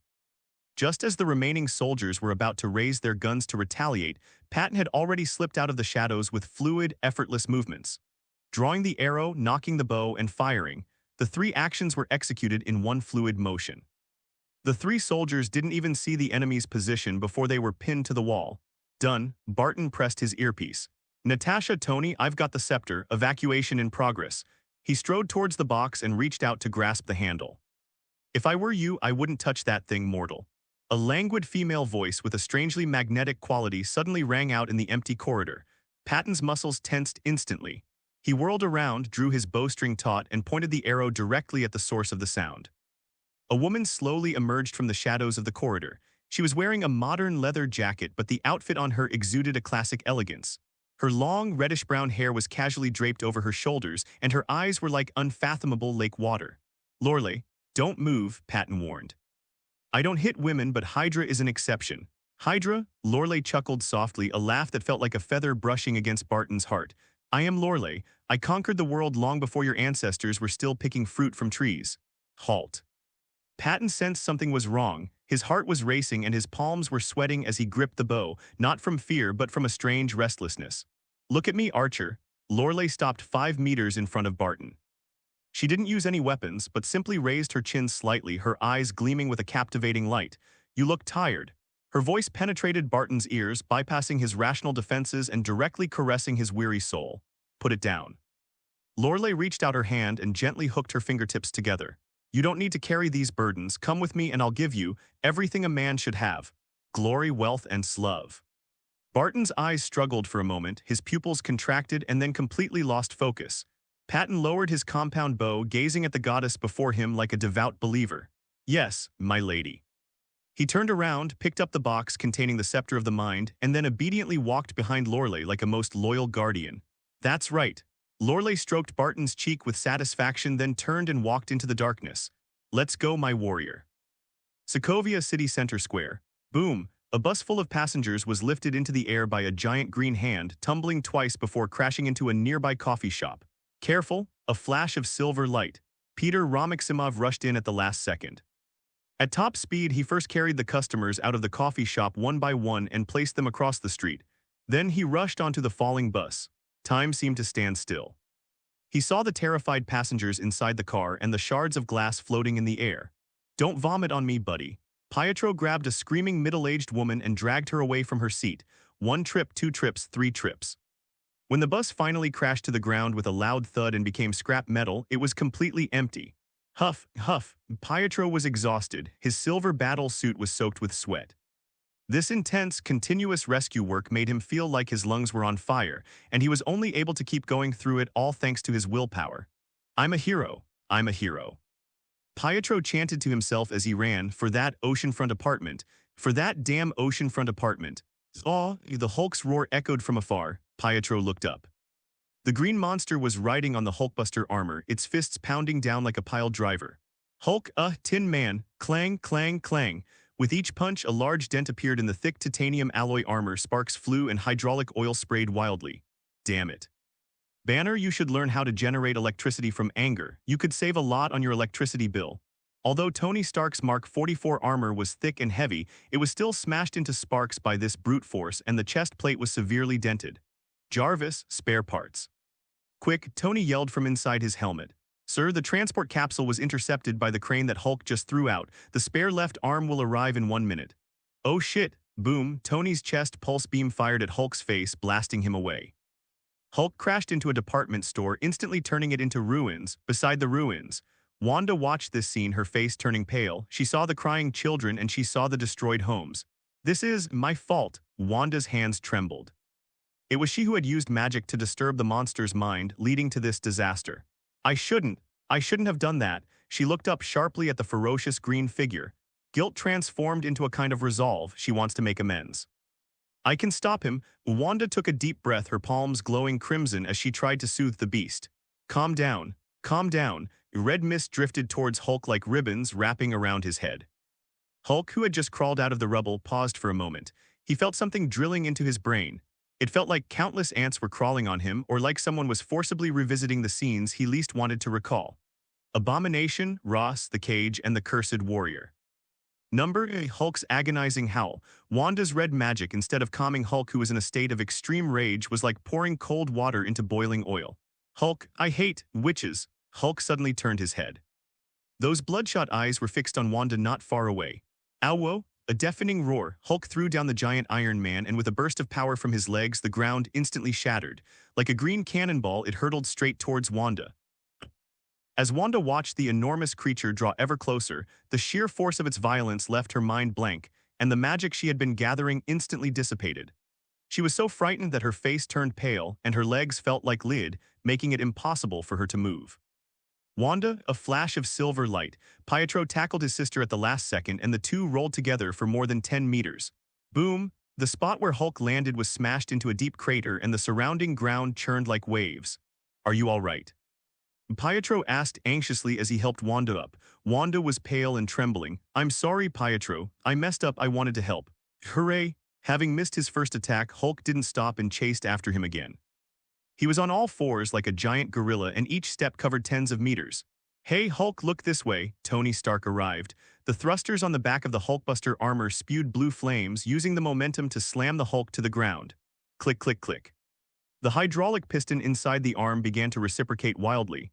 Smash, smash, smash, smash, smash. He delivered hundreds of powerful punches in just a few seconds. All the fists landed squarely on Hulk's cheek. "Go to sleep, go to sleep, go to sleep." Tony shouted as he hit. Each punch was accompanied by the explosive sound of hydraulic pressure being released. Hulk's face was slapped to the side, his green skin trembling like waves. A white object mixed with saliva flew out of Hulk's mouth, bounced twice on the ground. "That was a tooth." Sorry." Tony paused for a second. "If you don't have dental insurance, I can reimburse you." Hulk seized the opportunity and knocked the Hulkbuster armor back with a single punch. Then, slowly sticking out his tongue, he licked the opening in his mouth and the floodgates of memory were opened. "The last time I lost a tooth was when that masked, dark-skinned monster hit me. That was a pain that would forever remain in Hulk's heart. And now this Tin Man dares to knock out Hulk's teeth. Humiliation, endless humiliation. Ah, Hulk, I'm going to smash you." A deep roar squeezed out from the depths of Hulk's throat like the rumbling of a volcano before an eruption. His green skin began to darken, his body swelled again, and his muscle fibers resembled taut steel cables. "Sir, gamma levels in Banner's body have exceeded the threshold," Jarvis calmly advised. "I recommend immediate ejection. I'm serious." Hulk, the strongest. Hulk roared, this time moving so fast that even radar couldn't keep up. He grabbed the left arm of the Hulkbuster armor. ZZZZT. That several-ton titanium alloy robotic arm was ripped off like a dead tree branch. Sparks flew and hydraulic oil gushed out. Alert, left arm missing. This was immediately followed by a knee strike. Thump. The chest armor of the Hulkbuster armor collapsed, trapping Tony inside and rendering him unable to move. Hulk wasn't satisfied. He wanted to tear the tin can to pieces. He raised his severed arm, using it as a club, and smashed it wildly at Tony. Bang, bang, bang. The Hulkbuster armor was forced to retreat repeatedly. Before Tony could reorganize his defense, Hulk delivered another front kick, striking him in the chest near the reactor. Bang. The Hulkbuster armor, like a humanoid cannonball, crashed through 2 3-story buildings and slammed heavily onto the edge of the square. Seeing Tony's miserable state, completely unable to fight back, Pietro, standing behind the ruins, pulled a green syringe from a hidden pocket in his pocket. "I just received the T-Vex a couple of days ago. I've used one and I have one left." He raised the test tube, aimed it at his thigh, and was about to plunge it in. However, fate always loves to play tricks. Hulk, smash. Hulk, charging forward, suddenly clasped his hands together. Smack! A visible high-pressure shockwave swept out. He ripped off the Hulkbuster armor, which had just stood up again, and the shockwave hit Wanda behind him. Careful! Pietro instinctively leaped forward and shoved Wanda aside. Bang!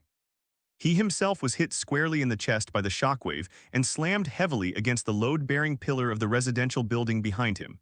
Cough! Pietro coughed up a mouthful of blood. Tons of concrete slabs and steel bars poured down, burying him under the rubble with only his upper body visible. The already crumbling residential building collapsed completely under the shockwave. A huge precast concrete slab broke off and the heavy floor slab crashed down on Pietro's head. No, Pietro. Wanda let out a heart-wrenching scream. She rushed forward without hesitation, raising her hands above her head. Get up! Crimson energy surged forth, transforming into a red shield that firmly held back the concrete slab weighing tens of tons. Wanda's arms trembled and blood even flowed from her nostrils. The concrete slab stopped half a meter above Pietro, suspended without falling. Wang, Wanda, hurry up. Pietro lay below, the T-Vex test tube in his hand shattered in the impact, the green liquid seeping into the soil. He was in despair. No, Wanda cried out, stubbornly holding on, I'm not going anywhere. But Hulk did not stop there. Instead, seeing the red energy surrounding Wanda fueled his anger even more. Hulk leaped in front of Wanda and raised his enormous fist. A shadow fell over Wanda. Her hands must be magically supported by the floorboards. If she lets go, Pietro will die. If she doesn't let go, she'll be crushed to death by the Hulk. A dead end. I'm sorry, Pietro. Wanda closed her eyes, and at that moment time seemed to slow down. However, the expected pain did not come. Instead, a voice reached her ears. Is this how you treat ladies, man? Wanda opened her eyes, trembling. What came into view was not Hulk's hideous green face. It was just a silhouette against the sky. Broad and imposing, the stars and stripes cape fluttering and the wind gleamed in the sunlight. The tight-fitting blue suit accentuated his perfect muscle definition, especially below the waist. Those perfect waist and hip curves are captivating, tight and powerful like Michelangelo's most masterpiece, exuding a blush-inducing masculine hormone. In that instant, Wanda felt her heart skip a beat. Who is this? And in that silhouette, a hand wearing a red glove was casually raised in midair. He caught Hulk's massive fist steadily. It remained completely still. Seriously. Azu turned his head slightly, looking at the shocked Hulk 40 minutes ago. Vought International's latest product launch. The lights were dazzling and celebrities gathered. This is the global launch of Vought Biotechnology's new product, V-Care Regenerative Beauty Technology. Wearing his signature uniform, Azu stood in the center of the stage, flashing his charming smile to the hundreds of reporters and guests below. Time shouldn't be the enemy of beauty. With V-Care, even at 80, you can have the skin of an 18-year-old. Just then, Ashley walked onto the stage in a hurry. She didn't shy away from the camera. In fact, you could say she walked under the spotlight every step of the way. Excuse me, Mr. Homelander. Ashley's voice was anxious, and she happened to be right next to the microphone on the stage, inadvertently making herself clearly audible to the entire audience. Mr. Starr, I apologize for interrupting you, but this is an emergency. It's the direct line to the highest leader of Sokovia. The entire audience erupted in uproar.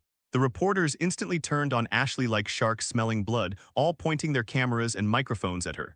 Excuse me, esteemed guests, please wait a moment.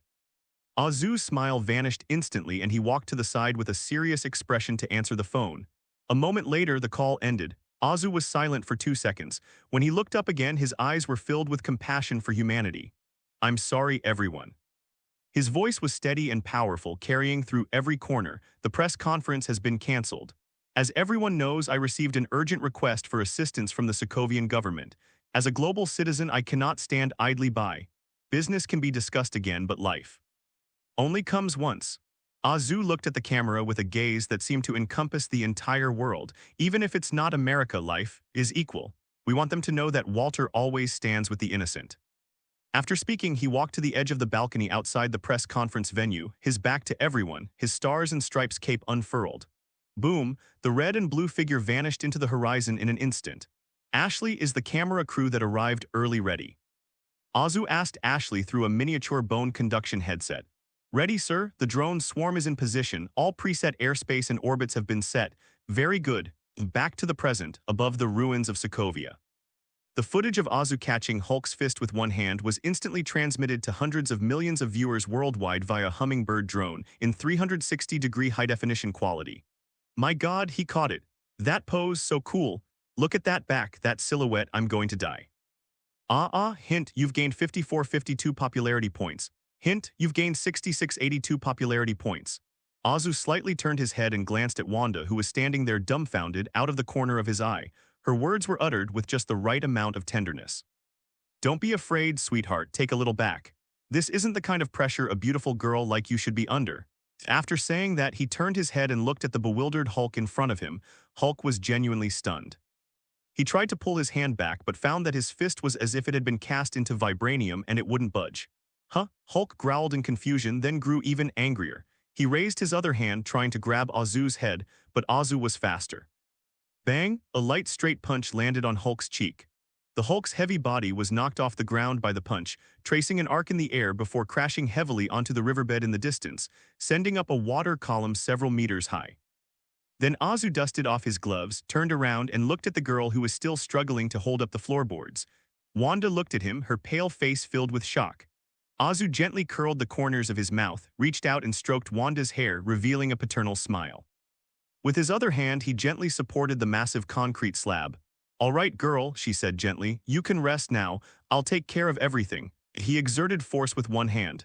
Who? The massive floor slab that Wanda had struggled so hard to hold up was tossed aside by Azu like a piece of foam, flying more than 10 meters away to an open space. Pietro was finally saved. He lay in the ruins, looking at the man standing in the sunlight, then at his sister beside him who was staring intently. Well, Pietro gave a wry smile. Looks like my brother is out of a job today. Gained a special popularity bonus of plus 15000. From Wanda Maximoff, gained 10,000 special popularity points. From Peter Romaximov, on the riverbank in the distance. Hooray, Hulk crawled out of the mud, he hasn't lost yet. Anger makes him numb to pain, it only makes him stronger. He looked at the golden figure in the distance, bent his knees and soared into the sky, launching a devastating leaping attack. Faced with Hulk's overwhelming and imposing presence, Azu didn't even flinch. Bang. The moment Hulk got close, he unleashed a lightning-fast right punch. Walter Rising Dragon Fist, a perfect uppercut landed squarely on Hulk's chin. Bang! The Hulk's massive body was actually knocked off the ground by this punch and he flew into the air, immediately afterwards. Azu's figure disappeared from the spot. The next second he appeared above Hulk. Walter is falling. Boom! A hammer slammed into Hulk's chest. Hulk plummeted to the ground like a green meteorite, but Azu did not let him land. Death stare. The ancestor stepped beneath the Hulk. Zzzzz. Two crimson beams of heat shot into Hulk's chest, propelling him into the air once more. Hulk roared in agony in the air, the skin on his chest charred black. It's not over yet, big guy. Azu's figure flickered again. Left hook, right hook, knee strike, elbow strike. Hulk was like a giant green ball, kicked and bounced around in the air by Azu, unable to land at all. Meanwhile, dozens of hummingbird drones, already positioned at various locations, are capturing this exciting one-sided duel from a perfect cinematic angle with high-speed cameras in 4K high-definition quality. The director played a slow-motion replay. Every punch Azu throws, the tautness of his muscles, the sway of his cape, even the unwavering determination in his eyes are perfectly displayed. And Hulk, he was stunned by the blow. Faced with the unreasonable power disparity of Azu, anger turned into impotent rage. One last push, Azu flew high into the sky, looking down at the falling Hulk. Walter's supreme fist, he pulled his arm back and delivered a powerful Superman punch, striking Hulk squarely in the temple. Thump. Hulk rolled his eyes, lost consciousness, and instantly went limp and fainted. The outcome is decided. Hulk's body was rapidly shrinking, his green skin slowly fading, and he was transforming back into the refined and gentle Bruce Banner. Azu slowly descended, hovering above the city. Sunlight streamed through the clouds, illuminating his golden hair and making it gleam. My God! Wanda covered her mouth, her eyes practically overflowing with stars. Tony Stark, who was watching the live stream inside his shattered armor, couldn't help but look up. Well, I have to admit this guy is really good at it. But does he really have to shout out the name of the move? The dust is slowly settling over Sokovia. Amidst the ruins, silence has replaced the clamor. Only the occasional mournful wail of sirens and the sound of gravel rolling down the ruins could be heard in the distance. Natasha Romanov was the first to move. She stepped over the rubble and walked toward the figure huddled in the bomb crater. Bruce Banner was shirtless, wearing only a pair of leggings. He hugged his knees, his whole body still trembling uncontrollably, like a child who had just woken up from a nightmare. Natasha pulled a first-aid blanket from her tactical bag. Hey, Bruce, it's all right. Her voice was soft as she walked to Banner's side, knelt down, and gently wrapped the blanket around him, covering his naked body. Banner flinched, then slowly raised his head. I messed up again, didn't I? Banner's voice was filled with deep despair. How many people? How many died, Natasha? Tell me the numbers. He looked around and saw the collapsed residential buildings in the distance and black smoke rising from the ruins. He closed his eyes in anguish, clutching his hair tightly with both hands. No, Bruce. Natasha reached out and grabbed his wrist, stopping him from hurting himself. Listen to me, no one's dead. This time someone caught your fist. Besides, Tony bought all the buildings here. You didn't cause any irreparable damage. Really? Banner couldn't believe it. Really? Natasha wiped a clod of dirt from his cheek with her thumb. Someone stopped you, it's all over. Banner let out a long sigh of relief, then slumped down and leaned on Natasha's shoulder. Thanks. On the other side of the ruins. Petr Maximov lay on a flat concrete slab, his legs twisted at an unnatural angle. The excruciating pain had turned him deathly pale, but he gritted his teeth, remaining silent and gripping the rubble beneath him tightly. Wanda knelt beside him, her hands hovering above her brother's legs, red chaotic energy trembling at her fingertips, yet she dared not touch it. Tears streamed down her face like beads from a broken string. It's all my fault. It's all my fault. Wanda choked up, her voice breaking. I shouldn't have provoked that monster. If I hadn't tried to control him. She looked up at the devastation around her. This was her hometown, but now, because of her anger and recklessness, it had become a battlefield. I am a monster, Pietro, I am a disaster. A hand gently rested on her shoulder. It was a hand wearing a red glove. Wanda trembled and turned her head away. Azu walked to her side, concealing all his sharpness, and squatted down to meet Wanda's gaze. Wanda Maximoff, I am a citizen of my motherland. He reached out and gently tucked a stray strand of hair behind her ear. I know you, young lady, Azu smiled, her eyes full of pity. Pietro often mentions you to me. Pietro lying on the ground. He swore that, aside from complaining about how tiring the training was and how bad the pizza in the cafeteria was, he had no chance to have a heart-to-heart talk with the owner at Water, let alone talk about his sister. But seeing Azu's incredibly sincere eyes, Pietro swallowed hard, wisely choosing to keep quiet, and silently recited the employee handbook in his mind. He mentioned me? Wanda was stunned. Of course, Azu nodded. He said you're the only thing he cares about in this world. Wanda glanced at the surrounding ruins, her tears flowing even more freely. I only know how to destroy. I'm a monster. Look at me, Wanda. Azu's voice seemed to have a magical power to penetrate people's hearts. Power itself is neither right nor wrong. Like a flame, it can burn down houses or it can warm people in the cold winter. You just don't know how to control this fire yet. But I hurt Pietro. Wanda looked at her brother's legs with teary eyes. This is the price of growing up, sweetheart. Azu turned and glanced at Pietro, giving the stubborn, silver-haired boy a sensible look. As a hero, injuries are badges of honor. He's bearing the burden for you and for this city. This doesn't mean you're a disaster. Azu cupped Wanda's face in his hands, forcing her to look at him. This only means you need guidance. You need someone to teach you how to harness this talent, how to transform this world-destroying power into a shield to protect it. This is a responsibility, Wanda. You can't run away from it, you have to learn to bear it. Wanda stared at him, stunned. In his eyes, she saw what she had longed for. Can I? Wanda's voice trembled. Of course, I'll lead you. Azu flashed his signature perfect smile. This statement completely shattered Wanda's psychological defenses. Hint, you've gained a special popularity bonus of plus 15000. From Wanda Maximoff. As for Pietro, Azu walked over to Pietro and looked down at the broken legs. Bear with it, kid. This kind of injury is nothing to Walter. I guarantee you'll be winning a gold medal at the Paralympics in a month. Pietro, sweating profusely from the pain, still managed an awkward smile. Boss, that's a really bad joke. Is it bad? I think it's quite funny. Azu shrugged. Just then, a metallic scraping sound was heard. Tony Stark emerged from the severely damaged Hulkbuster armor. Natasha, supporting the weakened Banner, also came over. The Avengers reunite with Vought's leader in this ravaged plaza. All right. Tony opened his visor, wiped the blood from the corner of his mouth, and looked at the unharmed Zoo. Though I hate to admit it this time. You stole the show again, Mr. Stars and Stripes. Tony kicked a pebble on the ground. However, that punch he caught was really cool. If you don't mind, Jarvis, send me that video later. I want to analyze his power structure frame by frame. I'm glad you like it, Tony, Azu smiled. If you need it, I can even sign it for you. Save your breath. Tony rolled his eyes. Natasha helped Banner walk to Azu, the top agent of SHIELD. Had a complex expression on his face at that moment. Homelander, Natasha began, or rather Mr. Star, just call me Anthony, long time no see, Natasha.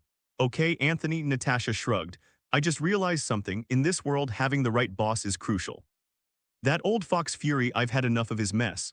I was planning to retire. Natasha looked directly at Azu. However, I still want to ask, is your Water still hiring?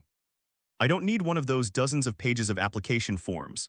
Azu raised an eyebrow and glanced at Natasha, the Red Room's top Black Widow, a master of infiltration, combat, and interrogation. Azu laughed and pointed to Banner, who was leaning against Natasha. Natasha, do you know about mall sales? A promotion? Natasha was taken aback. Yeah, buy one get one free. Azu pointed at Banner. If you want to join VJD, no problem, but first you have to be Dr. Banner's freebie. The entire room fell silent for a second. Haha, Tony couldn't help but burst out laughing. Banner coughed awkwardly twice, a slight blush rising on his pale face. Natasha smiled too, and she took Banner's arm in a very natural way. That sounds like a good deal. However, given the extremely high risk associated with the free gift, I recommend you purchase a substantial personal accident insurance policy. Deal. Azu snapped his fingers. Banner looked at Azu and shook his head with a wry smile. Mr. Star, this is no joke. Do you know what I am? I'm a ticking time bomb. If it weren't for you just now, this place would already be hell. Banner lowered his head in anguish. I will bring you disaster. Disaster. Azu walked up to Banner, his smile fading, his expression turning serious and earnest. Bruce, look at me. Do you think the Hulk is a disease, a curse? No, Azu shook his finger. The Hulk is power, pure power. The problem isn't power itself, but the person who wields it. You're running away from him, you're suppressing him, you're treating him like a caged wild animal, so when he comes out, all he'll do is be angry and destroy. Come to water. Azu extended his hand to Banner. I assure you, Bruce, I will help you completely solve the Hulk problem, not by eliminating him, but by accepting him. One day, you'll realize that Hulk isn't your enemy, he's your strongest asset. Banner looked at the hand reaching out to him. How many years has it been? Everyone wants to use Hulk or they want to kill Hulk. No one ever says they want to help him except Hulk. Moreover, the scene of Azu beating up Hulk is still fresh in my mind. This is probably the only person in the world who can truly convince Hulk physically. After a moment's thought, Banner finally grasped Azu's hand. Thanks, welcome to our family. Suddenly, the sound of dense propellers came from the sky. More than a dozen helicopters painted with the logos of major news media outlets, including CNN, BBC, and AFP. They had been circling on the outskirts, not daring to approach Hulk's battlefield. Now that the battle is over, they can't wait to find a place to land, eager to get first-hand information. Well then, goodbye both of you. Remember to send your resume to Ashley, she'll arrange a pre-employment medical.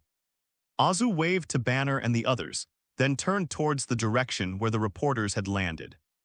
Before the helicopter had even come to a complete stop, reporters jumped out and rushed toward Azu, disregarding the danger of the ruins collapsing at any moment, their microphones almost poking into Azu's face.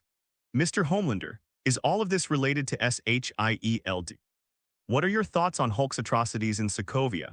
Was that Tony Stark? Should the Avengers also be held responsible for this destruction? Will you sue the Avengers? Azu released Banner's hand and switched to business mode.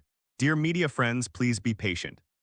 He raised his hand and pressed it down, signaling everyone to be quiet. Walter will hold a detailed press conference later regarding this battle. Right now, our priority is to treat the wounded. Sudden, Azu paused in his speech. As if sensing something, it suddenly turned its head and looked at the ancient castle on the hillside not far away.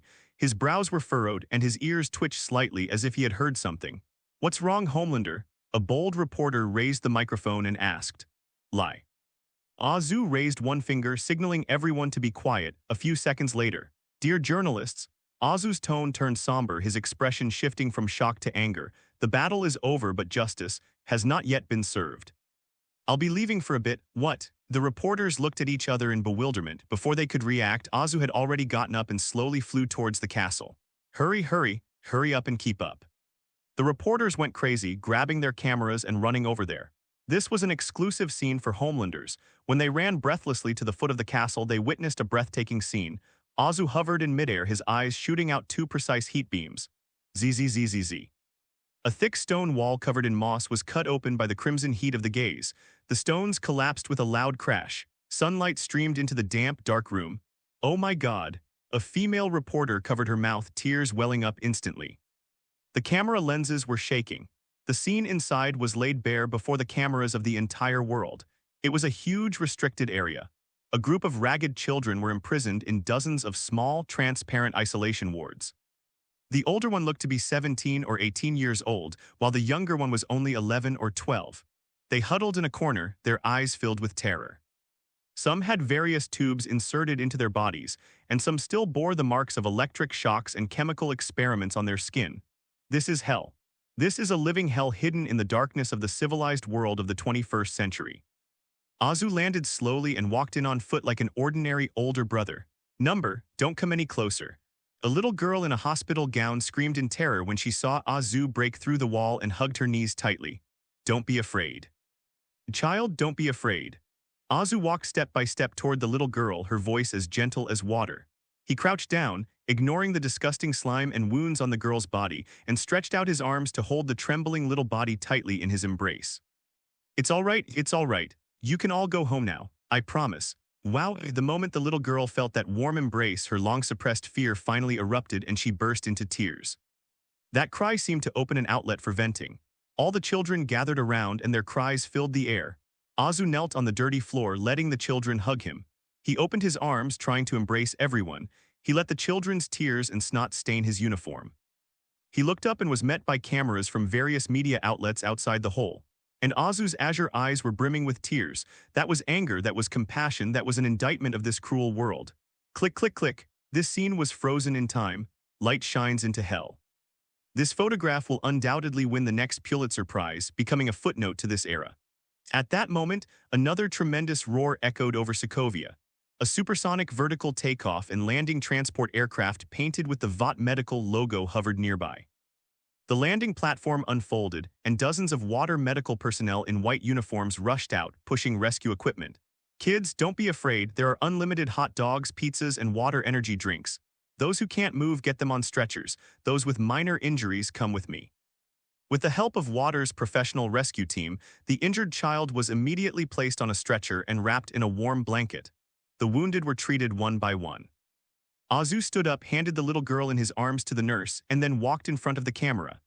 I don't want to speculate, Azu said into the microphone, his voice low, but I assure the whole world, whoever did it, no matter where they're hiding. I will find him, I will make him pay the price. Before Azu could finish speaking, a commotion suddenly broke out nearby. Oh my God, look at this. A reporter from the New York Times is standing in front of a control panel in the laboratory. He originally intended to take some close-up photos of the experimental equipment, but unexpectedly discovered a computer that hadn't yet been destroyed. On the computer screen, an encrypted file is being decrypted. With trembling hands, the reporter clicked to open. The title of the file immediately caught the eye. It bore the distinctive Black Eagle Shield emblem of SHIELD document code, Project Secret Warrior, and in the Approvers section of the document, a name was signed in a flamboyant, illegible handwriting. Nicholas Joseph Fury. The camera immediately zoomed in. Under high-definition lenses, the contents of the archives are shocking. The files contain detailed records of each captured boy's abilities, weaknesses, and experimental data. Wow, this is really bad. The reporters who were just moments ago silently wiping away tears for the children have now turned into enraged bulls. Nick Fury, former director of SHIELD, this is a SHIELD plan. They sold these children to Hydra. No, he was originally the director of Hydra. A slightly older child, about 16 or 17 years old, was sitting on a stretcher when he heard the name and his body trembled violently. The reporter quickly rushed over.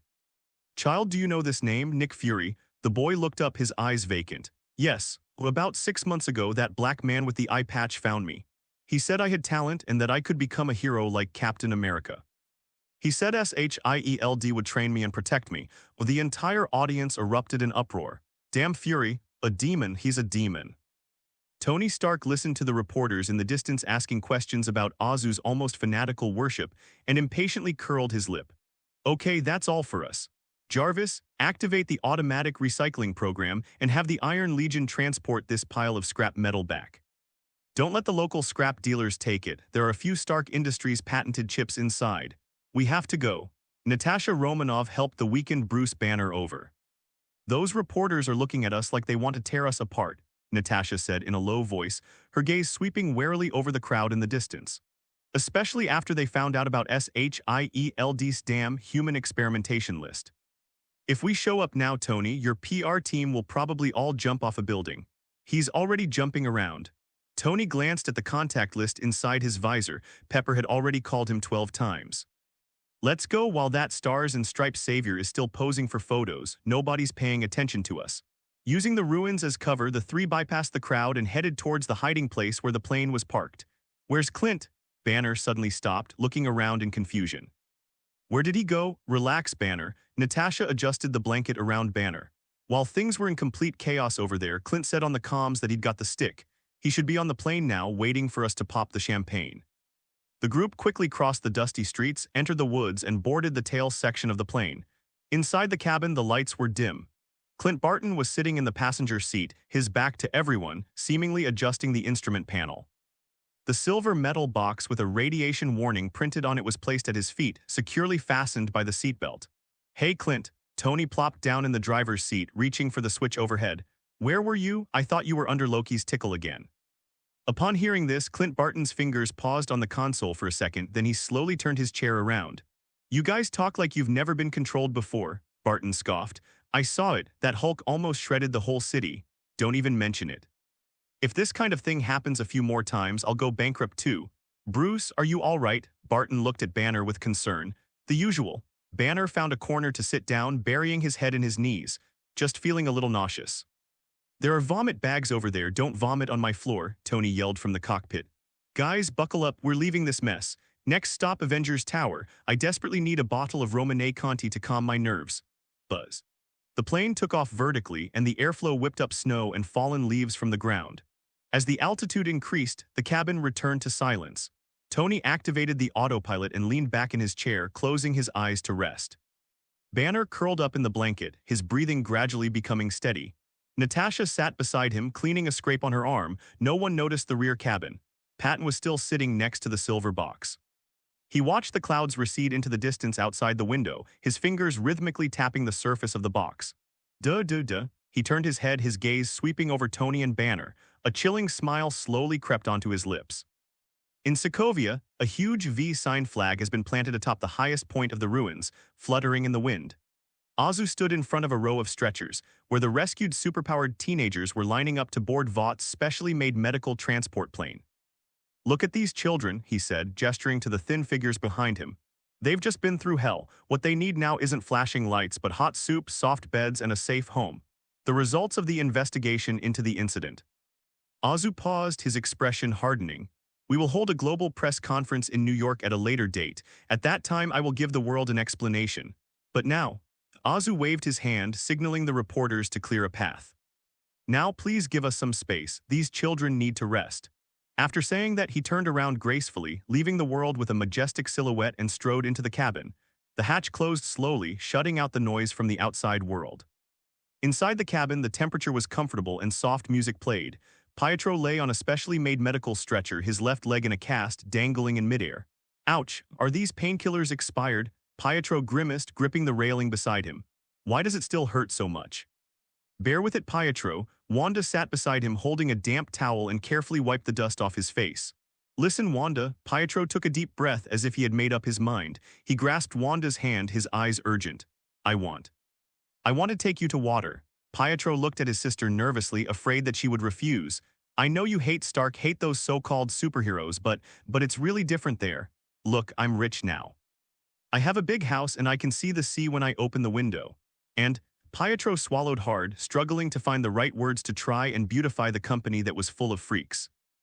"And the people there, although a bit strange, are very genuine. Wanda, come with me, we can start over, we can." "Good." A soft voice interrupted his incessant sales pitch. Pietro was stunned. All the prepared remarks he had made were stuck in his throat. What did you say?" I said, "Okay." Wanda looked up, and in her beautiful eyes there was no hesitation or resistance that Pietro had expected. "Oh my God." Wanda looked into the cabin and saw Azu comforting the child's back as she spoke softly. "As long as he's there." Pietro blinked and followed Wanda's gaze. His instincts kicked in, and he suddenly felt a chill run down his spine. "That, Wanda." Pietro asked tentatively, "You wouldn't be here because of..." "Why?" Wanda turned her head, her eyes clear and innocent. "And nothing, it's nothing." Pietro shrank back. Wanda nodded, taking one last look at the land where she was born. "Goodbye, Sokovia." The deafening roar of the engine drowned out everything, just as the plane began its ascent. In the ruins below, an unseen figure is running desperately. "Hey, wait a minute. I haven't boarded the plane yet." "Stop, I'm an idiot." "You've forgotten me." The plane's taillights flashed once, then disappeared into the clouds and vanished completely. All that remained was the dust kicked up by the huge gust of air, which covered Shabai completely. "We are currently at an altitude of 10,000 meters.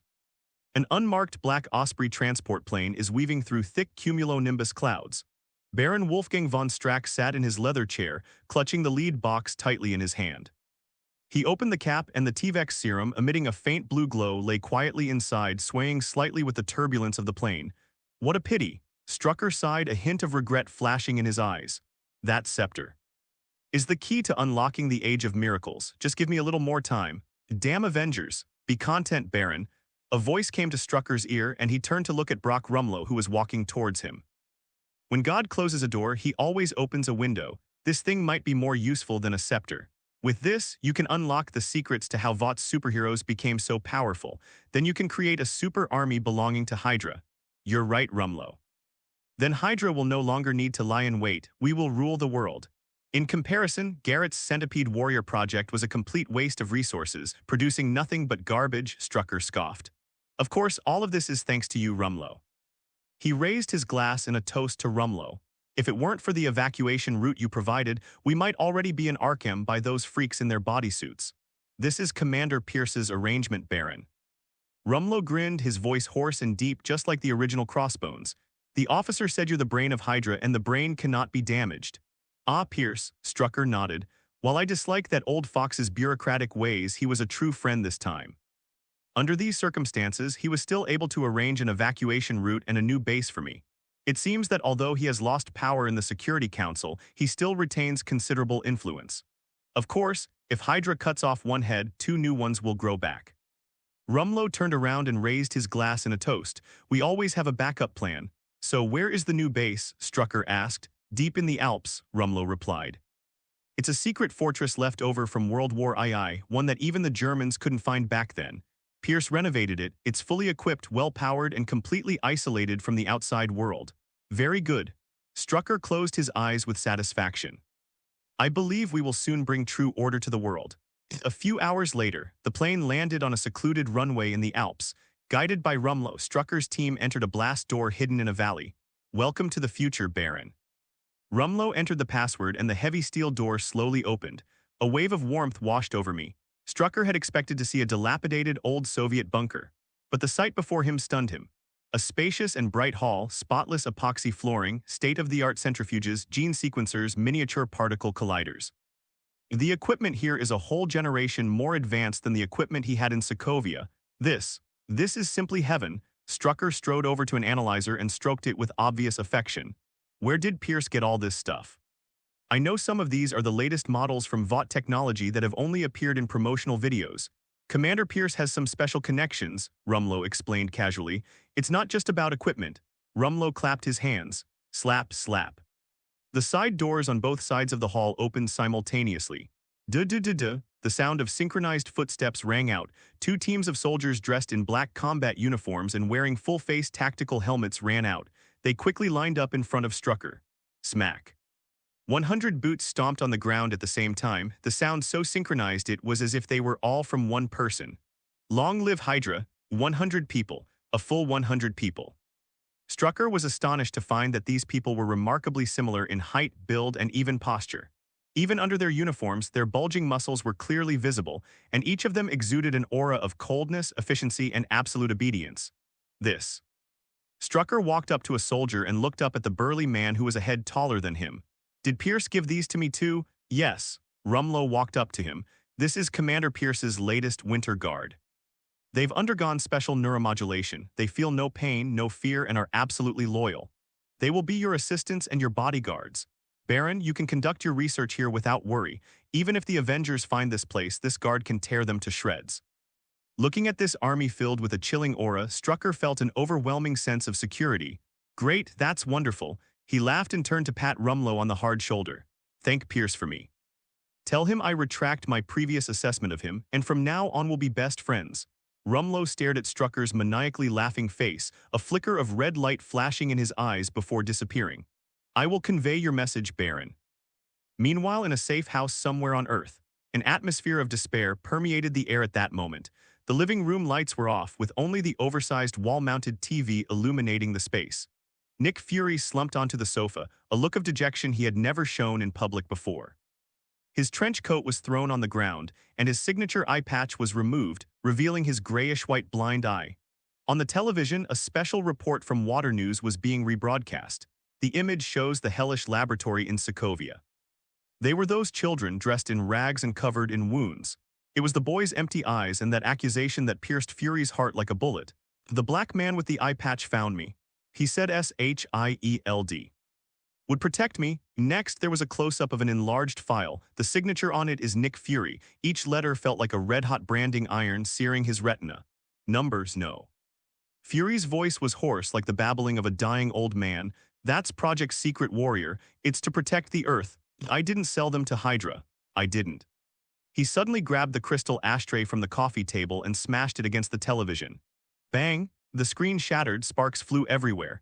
The accusing voice finally disappeared and silence returned to the room, but Fury knew it wouldn't work. The whole world has seen it. The whole world believed it. Faced with such irrefutable evidence, Any of his defenses seemed pale and powerless. He didn't just lose, he was utterly disgraced. Throughout his life, he did countless dirty jobs in the shadows and bore countless infamy for SHIELD. And for Earth, he thought of himself as a night's watchman, an unsung hero silently protecting the world. But now he's become a human trafficker, the head of Hydra, and a demon who sends children to hell. Completion. It's completely over. This black pot is harder than vibranium and blacker than a black hole. Azia, Fury let out a frantic roar. He staggered to his feet and walked to the liquor cabinet. The bottle of Macallan M whiskey, which I originally intended to treasure until my retirement, now stands quietly on the top shelf of the cabinet. Fury grabbed the bottle, not even bothering to find a glass, and simply bit off the cork with his teeth. Glug, glug. The spicy, rich liquid poured down his throat, but it couldn't extinguish the fire in his heart. He gulped down more than half the bottle in one go. Then he stumbled back to the sofa and collapsed onto it. Alcohol works very quickly. The world before his eyes began to spin, his eyelids grew heavier and heavier, and his consciousness gradually blurred. That's all for now. Take a nap. Perhaps when I wake up it was just a nightmare. I don't know how much time passed. The light in the safe house grew even dimmer. The flames in the fireplace flickered, casting eerie shadows. Fury was awakened by a strange feeling. It felt like something was watching him. His agent instincts brought him to his senses instantly. He rolled to find the nearest cover, his hand instinctively reaching for his waist, where a perpetually cocked Smith & Wesson military police semi-automatic pistol lay. However, the instant his fingers touched the gun handle, an invisible force swept over. Fury felt a lightness in his wrist. The gun seemed to have a life of its own. It jumped out of its holster and flew into the shadows of the room. "You need this, Nick." A voice came from the shadows beside the fireplace. The voice was strange. Sometimes it was a single person, and sometimes it seemed to be the overlapping tones of countless people switching back and forth between the two. Fury's muscles tensed instantly. He sprang up from the sofa, assumed a fighting stance, and stared intently in that direction. A slender hand emerged from the shadows. He was fiddling with the semi-automatic pistol in his hand. "Great stuff. Humans always love making these little toys that send themselves to meet me." The person slowly walked out. By the light of the fireplace, Fury could see what he looked like.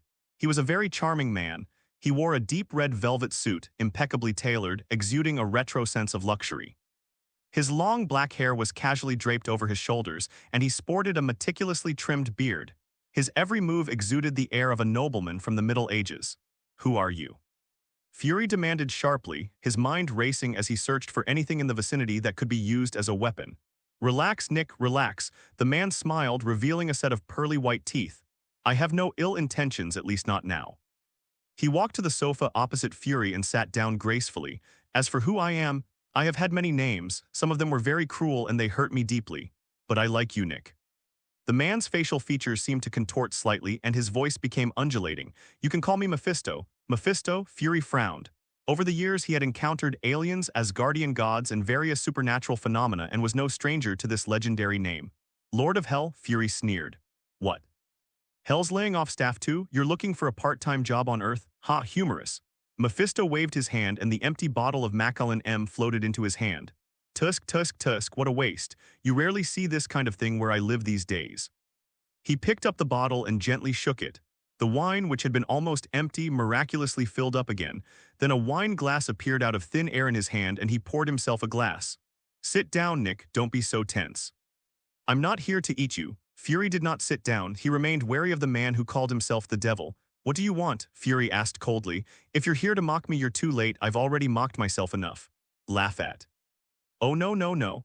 Mephisto waved his hand. "How could I laugh at you? I've been watching you, Nick." Mephisto's voice deepened, becoming increasingly seductive. "Because I admire you. I admire those who are outstanding, those extraordinary people yet hopelessly stubborn. You consider yourself righteous and you believe you are committing necessary evil. You monitor the world, you manufacture weapons, and you want to eliminate threats before disaster strikes. You believe you did nothing wrong, but you always end up reaping the bitter fruit." Mephisto sighed, a strange compassion flickering in his eyes. "Your secrecy destroyed you. Your need for control bred Hydra. You wanted to protect the world, but the world wanted to remove you as a cancerous tumor. Look at yourself now, Nick. Hiding in this dark, sunless underground, drinking alone, watching that clown in the cape deny everything you've done. Your SHIELDs, your Avengers, your reputation, your dignity. They're all gone." Fury gritted his teeth, his fists clenched so tightly they cracked. "If you're here to provide me with psychological counseling, then you should charge me." No, I'm here to give you a chance. Mephisto snapped his fingers. A piece of parchment appeared out of nowhere on the coffee table. Next to it was a quill pen. I know you hate it. Mephisto stood up, walked behind Fury, and whispered in his ear. You hate Pierce's betrayal. You hate the world's misunderstanding. You hate that man too, don't you? That hypocritical, arrogant man who treats protecting the world as a stage for entertainment. You're very smart, Nick. I don't believe you can't see that everything you're going through right now has a lot to do with that man. He turned your efforts into a joke. You shouldn't have ended up like this, yet you've fallen to this state. Fury fell silent. He wanted to retort but couldn't bring himself to say it. Do you want to turn things around, Nick? Mephisto's voice, like an all-pervasive wind, blew into Fury's heart. Do you want to take back Shield? Do you want to prove you're right? Do you want the world to kneel before you again, begging for your protection? I can give you power. Mephisto opened his hand and a ball of black flame ignited in his palm. Give you what your heart desires most. Fury stared at the black flame, a flicker of struggle crossing his eyes. And the price? Mephisto asked coldly. The price? Oh, heh. It's just something you'll never miss. Mephisto laughed heartily. Think about it, Nick. Use the power of the devil to defeat the devil. Isn't this what you're best at, fighting fire with fire for the sake of justice? The air fell silent. Nick Fury finally reached for the quill pen and slowly wrote his name. I've spent my whole life trading, he muttered to himself. Trading freedom for security, lies for truth, and the lives of a few for the lives of many. If it can send those Hydra scum to hell, I'd personally lead the way. Very good. Mephisto stood up, his smile turning sinister. So, the contract is complete. He pressed the ball of hellfire in his hand against Fury's chest. Embrace it, Nicholas. Aria, a piercing scream echoed throughout the safe house. Fury felt every inch of his skin and every bone in his body being melted. His black skin peeled off in the flames and turned to ashes. His muscles were shrinking and swelling. Only a few seconds passed, but in his mind it felt like centuries. Finally, the flames went out. The safe house returned to calm with only a faint smell of sulfur in the air. The original Nick Fury has disappeared. The unfamiliar man standing in front of the mirror is white. He looked to be around 50 years old, with graying temples and a face etched with the marks of time. He still wore the iconic eye patch over his left eye. He reached out and touched his completely unfamiliar white face, a cold smile appearing on his lips. Starting today, the world will never again see the wanted Shield rat Nick Fury. There is only one Avenger who has returned from hell. Mephisto looked at the completely new Nick Fury before him with satisfaction. A perfect masterpiece. Transaction complete, Nick. Or would you like a new name, Jerry or Tom, whatever you prefer? None of that matters. What matters is that I'll be waiting for you in hell. We'll have plenty of time to catch up. I'll prepare a first-class seat for you right next to Hitler. He gracefully extended his long, slender fingers toward the signed parchment contract on the table. However, the moment his fingers touched the contract, Mephisto's face, which had been bearing the smile of a victor, suddenly twisted into a grotesque grimace. What did you do? The Lord of Hell's voice was no longer elegant, but instead filled with a sulphurous roar. His gaze was fixed on the lower right corner of the contract, where an extra mark had appeared, a mark that should never appear on any devil's pact. It was a dark red clay seal with a cross engraved on it, surrounded by a ring of almost completely worn-out mysterious characters. When Mephisto's fingers touched the mark, it made a sizzling sound like roasting meat. Holy Cross Ceramics, you actually stamped the Holy Cross seal. When you signed the contract with me, Mephisto raised his head, burning with rage, his eyes turning into two blazing flames. This power originates from the 10th realm of angels. The consequence was that this contract, which was originally led by him and full of his personal touch, was transformed into a fair transaction under the notarization of a third party. He lost the final right to interpret the terms of the contract, and he could not mix curses into his power, otherwise the contract would be void. Do you know what you're doing? The consequences of angering the Lord of Hell are beyond your control. Mephisto roared, and demonic shadows crawled across the entire wall, seemingly ready to devour Fury whole. Save your breath. Fury calmly picked up his pistol from the table and tucked it back into his waistband. Your anger only shows your helplessness. I acquired this by chance in 1988 while on a mission at a monastery in Berlin. Fury's thoughts drifted back to that cold night. The old priest gave it to me before he died. He said it could make the devil obey. Although I wasn't entirely convinced at the time, I have a good habit, never throwing away anything that might be my trump card. I've always worn it as a lucky charm. Fury looked up at Mephisto. This thing has been guiding me ever since you appeared in this room, Mephisto. Good, very good. The anger in Mephisto's eyes slowly subsided and he regained his composure. Nick Fury, I admit, you're the most cunning mortal I've ever met. But don't think you've won. He extended his finger and touched Fury's heart from a distance. The contract is still in effect. Using the power of hell is itself a curse. You'll find that some costs can't be avoided by playing word games. I will watch you walk step by step into the abyss. After saying this, Mephisto's figure turned into a wisp of black smoke and disappeared into the air. A price? Everything has a price. Fury sneered as he watched the vanished Lord of Hell. But it has to be something I'm willing to accept. In the particle physics laboratory at the University of Greenwich in London, England, draft papers covered with formulas and half-eaten sandwiches are scattered everywhere. Jane Foster was hunched over a complex instrument, intently adjusting the parameters of the gravitational wave detector. If we adjust the gravitational constant to this frequency range, she murmured to herself, carefully turning the screwdriver in her hand, maybe we can detect those faint spatial fluctuations.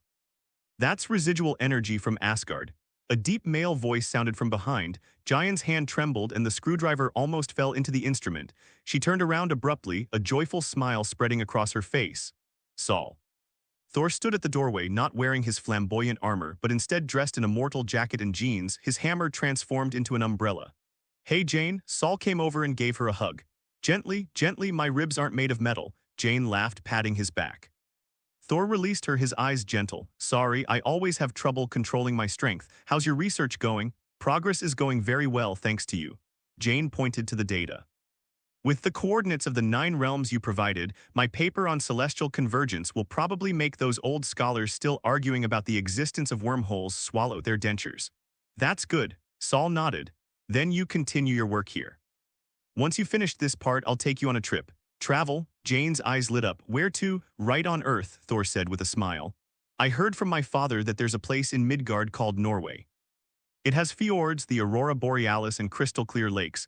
It's a place where our Aesir gods once descended. The scenery is beautiful. Norway? Jane dreamed for a moment. That sounds so romantic. Yes, just the two of us. Saul took her hand and kissed it. But before that, I have to deal with a little trouble. Oh, that banshee. Jane's radar went off instantly, her eyes narrowing warily. Sif said she's your old flame? No, absolutely not. Thor immediately raised his hands, reacting like a cat whose tail had been stepped on. Sif is spreading rumors, pure fabrication. Lorelei is just a criminal I arrested 600 years ago. I have only legal responsibility towards her, no personal feelings whatsoever. Really? Jane looked at him suspiciously. But I heard that you almost abandoned Mjolnir for her back then. That's witchcraft. Do you even know what witchcraft is? Thor blushed with anxiety and explained frantically, gesturing wildly. Back then I was young, not even 900 years old, and my willpower wasn't strong enough. But it's different now. Saul patted his chest, making a solemn vow. My mind is now as solid as a rock. I'm completely immune to her sorcery. Real. I swear by Odin's beard. Jane looked at his earnest, silly expression and finally couldn't help but laugh. Okay, I believe you. She stood up, tiptoed, and pecked Saul on the lips. Go and come back quickly. Yes, my lady, I'll be right back. After saying that, Saul picked up his umbrella, pushed open the door, and strode out. He walked to a secluded spot and shouted to the sky. Heimdall. A few seconds later, Heimdall's voice echoed in his mind. I can't see her specific movements, Saul. She's frequently using witchcraft to conceal her whereabouts.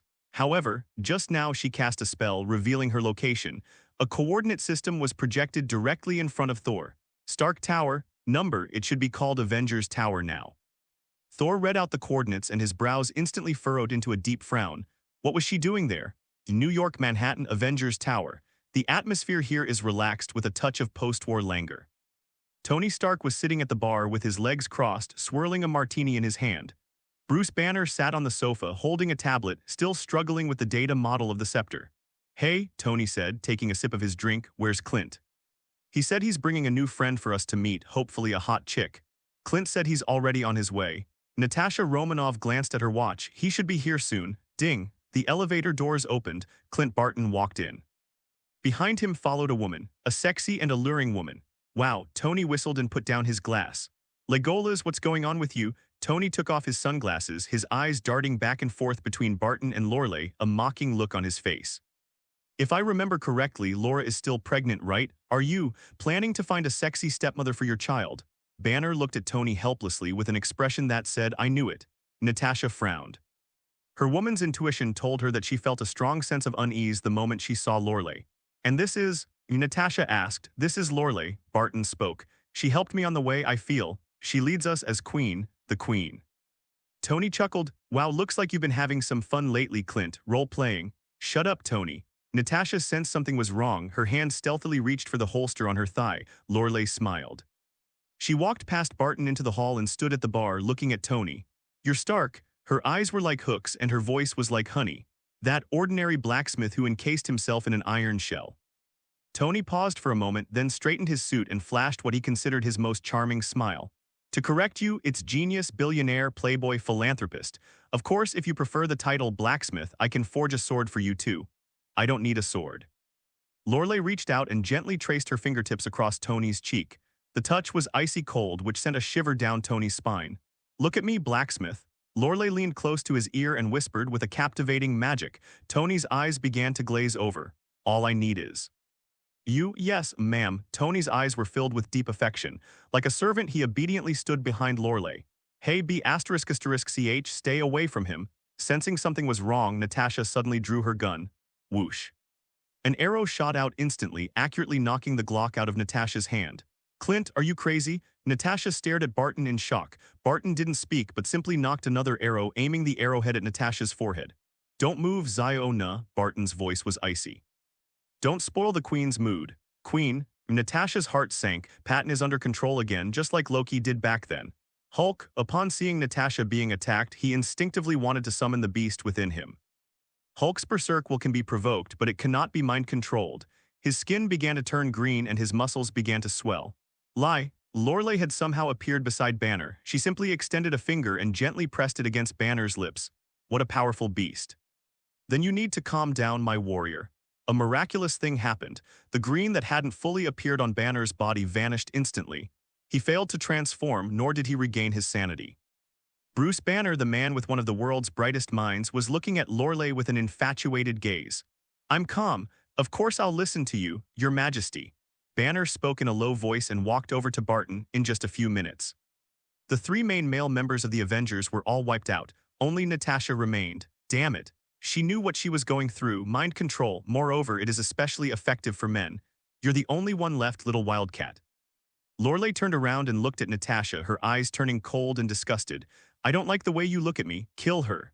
Lorelei gave the order calmly. Click. Patton drew his bow. Tony's wristwatch on his left hand transformed into a palm-sized cannon. Banner didn't transform, but he did grab a stool.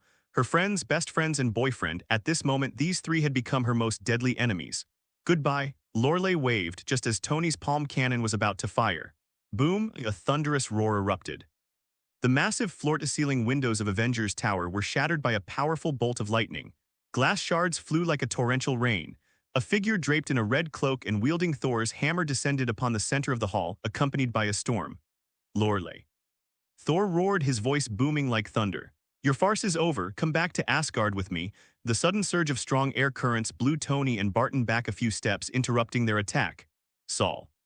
When Lorelei saw the newcomer, she showed no fear but instead revealed a mocking smile. She elegantly tossed her hair, her voice sickeningly sweet.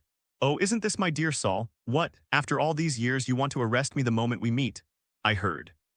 You found someone new? That mortal woman named Jane Foster. Thor's expression changed. Don't you dare mention her name. HMPH, heartless man. Lorelei sneered. 600 years ago you knelt before me like a dog begging for my love. Shut up. Thor's face turned bright red. He glanced at Natasha behind him, feeling as if his dark past was being publicly executed. That's your sorcery, I'm immune to it now. Immunity? Lorelei smiled. Maybe so, you really are a tough nut to crack. But... She pointed to Tony, Barton, and Banner standing in front of her. Barton told me you're friends, right? Since you don't love me anymore. Lorelei's eyes turned fierce. Then let your friends treat you well for me. Let's do it, with her command. Tony Stark raised his hands expressionlessly, and the Mark 43 armor instantly covered his entire body. Sorry, blonde, Tony's voice showed no mercy. The queen wants you dead. Boom, whoosh, whoosh, whoosh, the palms roared.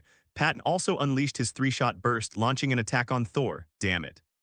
Thor swung Mjolnir, deflecting the palm cannon and arrows. Tony, Barton, wake up, she's a banshee. Thor, don't fight them. Natasha seized the opportunity to roll over to Thor's side and shouted loudly. They're under control, fighting us here would be too much of a chore.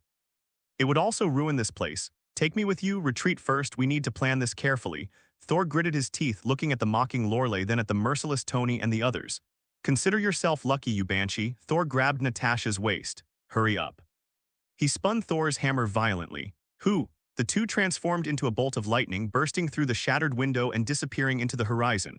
Lorelei watched the direction they fled in, walked to the window, and looked down at the bustling city. Run. This is just the beginning. Soon, the world will grovel at my feet. VGD Base, General Secretary's office. Azu was looking at the system panel, grinning from ear to ear. The trip to Sokovia was like Qin Shi Huang touching an electric shock gate, a resounding victory. The system notification sound was like heavenly music. Popularity rating rises across the globe, word spreads far and wide. Ability enhancement, super strength 20,000 tons at normal level. Ability enhancement, super speed Mach 800 limit. Ability enhancement, magic resistance secondary barrier. Ability enhancement, thermal vision 44,000 focus state. Azu looked at the data and nodded in satisfaction. With this power plus his buffs, the Earth sphere can already be considered a comfort zone. Of course, there are still powerful threats yet to be discovered on Earth, but there's no rush, it still has time to grow. But the next hint was the real bombshell, making Azu hold his breath for a moment. New ability unlocked in Justice form. Explanation: the scales in your heart tip and absolute power descends. Effect: when activated, it continuously burns current popularity points as fuel to enhance all attributes. The enhancement amount depends on the amount of popularity points consumed per second. The burning value is controlled by the host. The more popularity points invested, the higher the amplification rate. There is no upper limit to the amplification. The status can be lifted automatically, or it will be lifted when the popularity value runs out. The popularity level will not drop before it is lifted. No upper limit. Azu murmured to himself, a faint red light flickering in his eyes. This is a real weapon of mass destruction. Although it's a pay-to-win skill, it means that as long as he's popular enough, he has the power to annihilate even the Celestials or the 6-gem Ultron. Is she incredibly popular now? Azu smiled. I like. Incidentally, he also checked his special popularity score.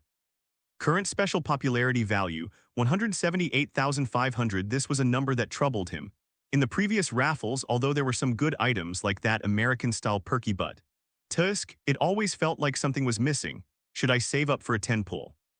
Azu stroked his chin, lost in thought.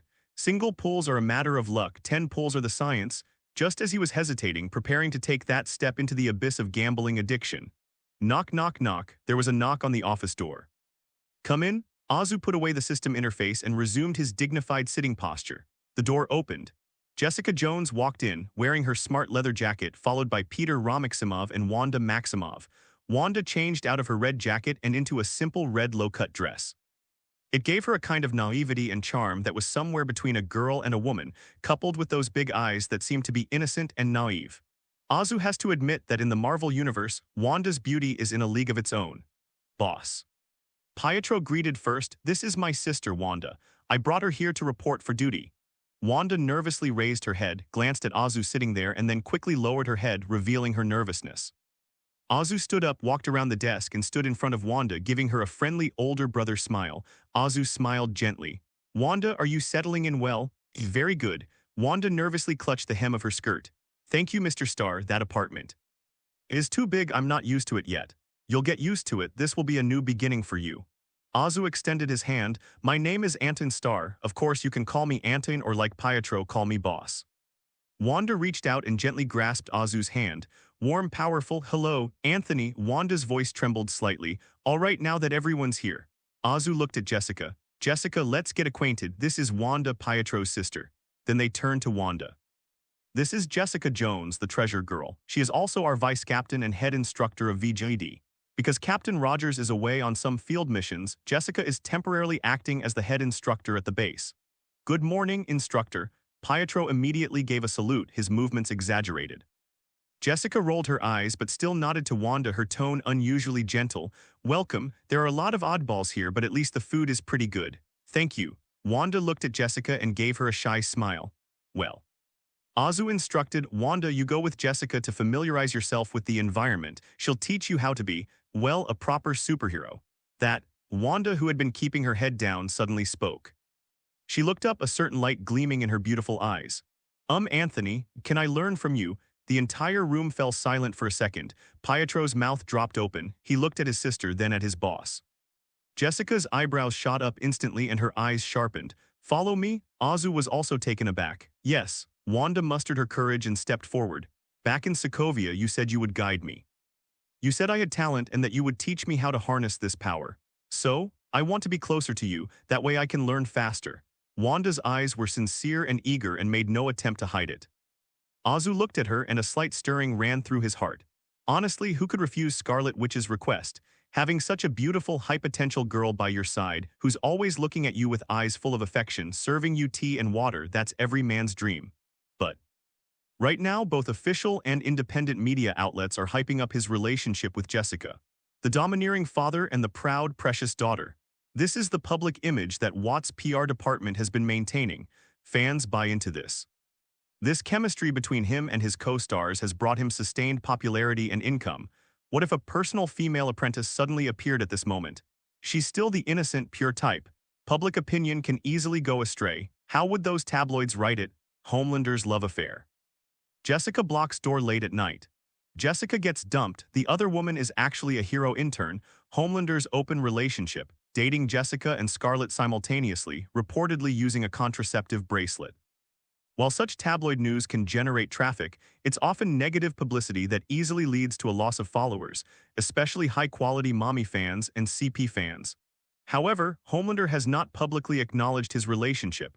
Everything is just speculation from the outside world. If a strong competitor is introduced at this point, just like in Bleach, elementary school girls Shinichi and Ran are the official couple, but Ai's appearance caused debates among various pairings, doubling the hype. If fans are divided into Zubal Party and Zuu Party, then there's still room for manipulation. Just as Azu was pondering this, Jessica was staring intently at him, her eyes clearly saying, "You dare to say yes and see what happens."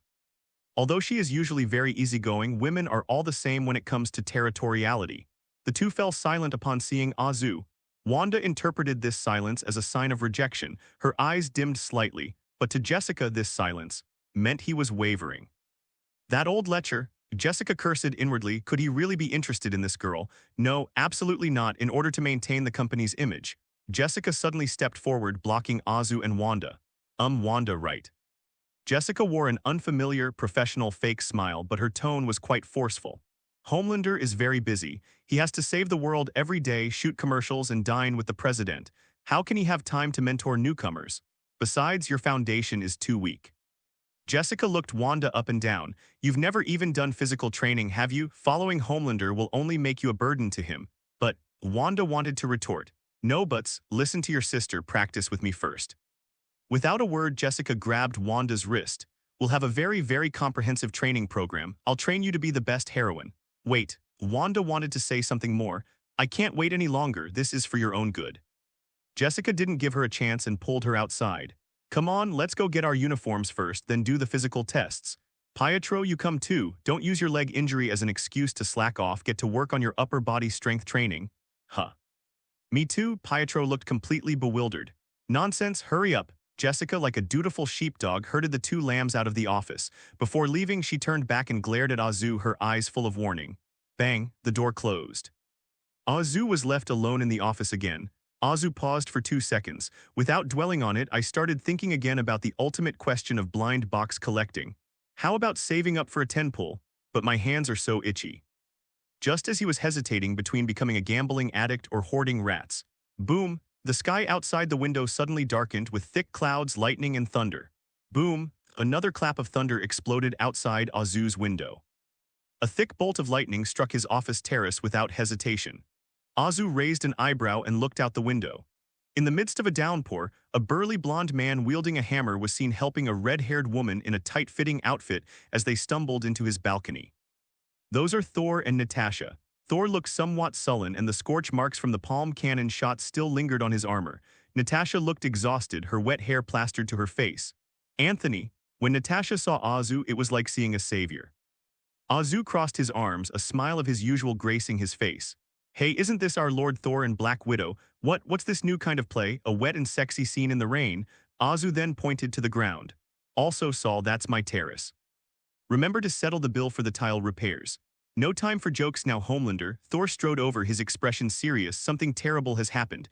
Avengers Tower has fallen. Tony, Banner, Barton, they're all under control. Azu feigned surprise. Wow, Hydra is that powerful. It's not Hydra. Thor gritted his teeth and uttered the name. It's Lorelei, A's banshee from Asgard. She turned Avengers Tower into her harem. Azu paused for a moment, then burst into laughter. Ha ha ha, what did you say, Iron Man Hulk? Turned into a harem? Oh ha ha ha, this plot. Azu almost laughed until tears streamed down his face. It's even more exciting than the movies I've acted in. Okay, tell me more about it. Ashley, bring me a bucket of popcorn. Oh no, 3 buckets. At this time, the top floor of Avengers Tower, Tony Stark's private space. The once high-tech and modern party hall has now been transformed into a palace filled with an ambiguous atmosphere. Red curtains hung from the ceiling, and the air was filled with the scent of incense. Lorelei sat languidly on a custom-made iron throne covered with fur. She gently swirled the glass of red wine in her hand. At her feet, Clint Barton knelt meekly, holding a tray with freshly cut fruit on it. Grapes, Lorelei commanded. Barton immediately picked up a grape and carefully fed it to her, his eyes filled with adoration. That's great. Lorelei turned her gaze to the other side. Tony Stark and Bruce Banner were engrossed in a cluster of complex instruments, their hands flying across the holographic keyboard. How's the progress, my craftsman? Lorelei asked lazily. Tony stopped what he was doing, turned around, and had an excited expression on his face. 80% complete, my queen. He pointed to the center of the experimental table. The scepter of the mind is mounted on an energy-constraining device. Above the scepter, a metal structure resembling a brain floats. By combining the mental frequency of this scepter, we unexpectedly discovered that there are neuronal connection signals inside the scepter, which means... Tony rattled off the technical terms like a student showing off his work to his teacher. Stop, Lorelei interrupted him impatiently. I don't want to hear those boring principles, I only care about the results. She stood up and walked to the device. Tell me, what can it do? It can understand your will and amplify it, Tony explained. Once this metal brain is activated, your will instantly reach every corner of the Earth via Stark's global satellite network. Everyone will hear your call. Tony spread his arms wide as if sketching a grand blueprint. All the men in the world will become your servants. Ha ha ha ha. Lorelei let out a smug laugh. Very good, excellent.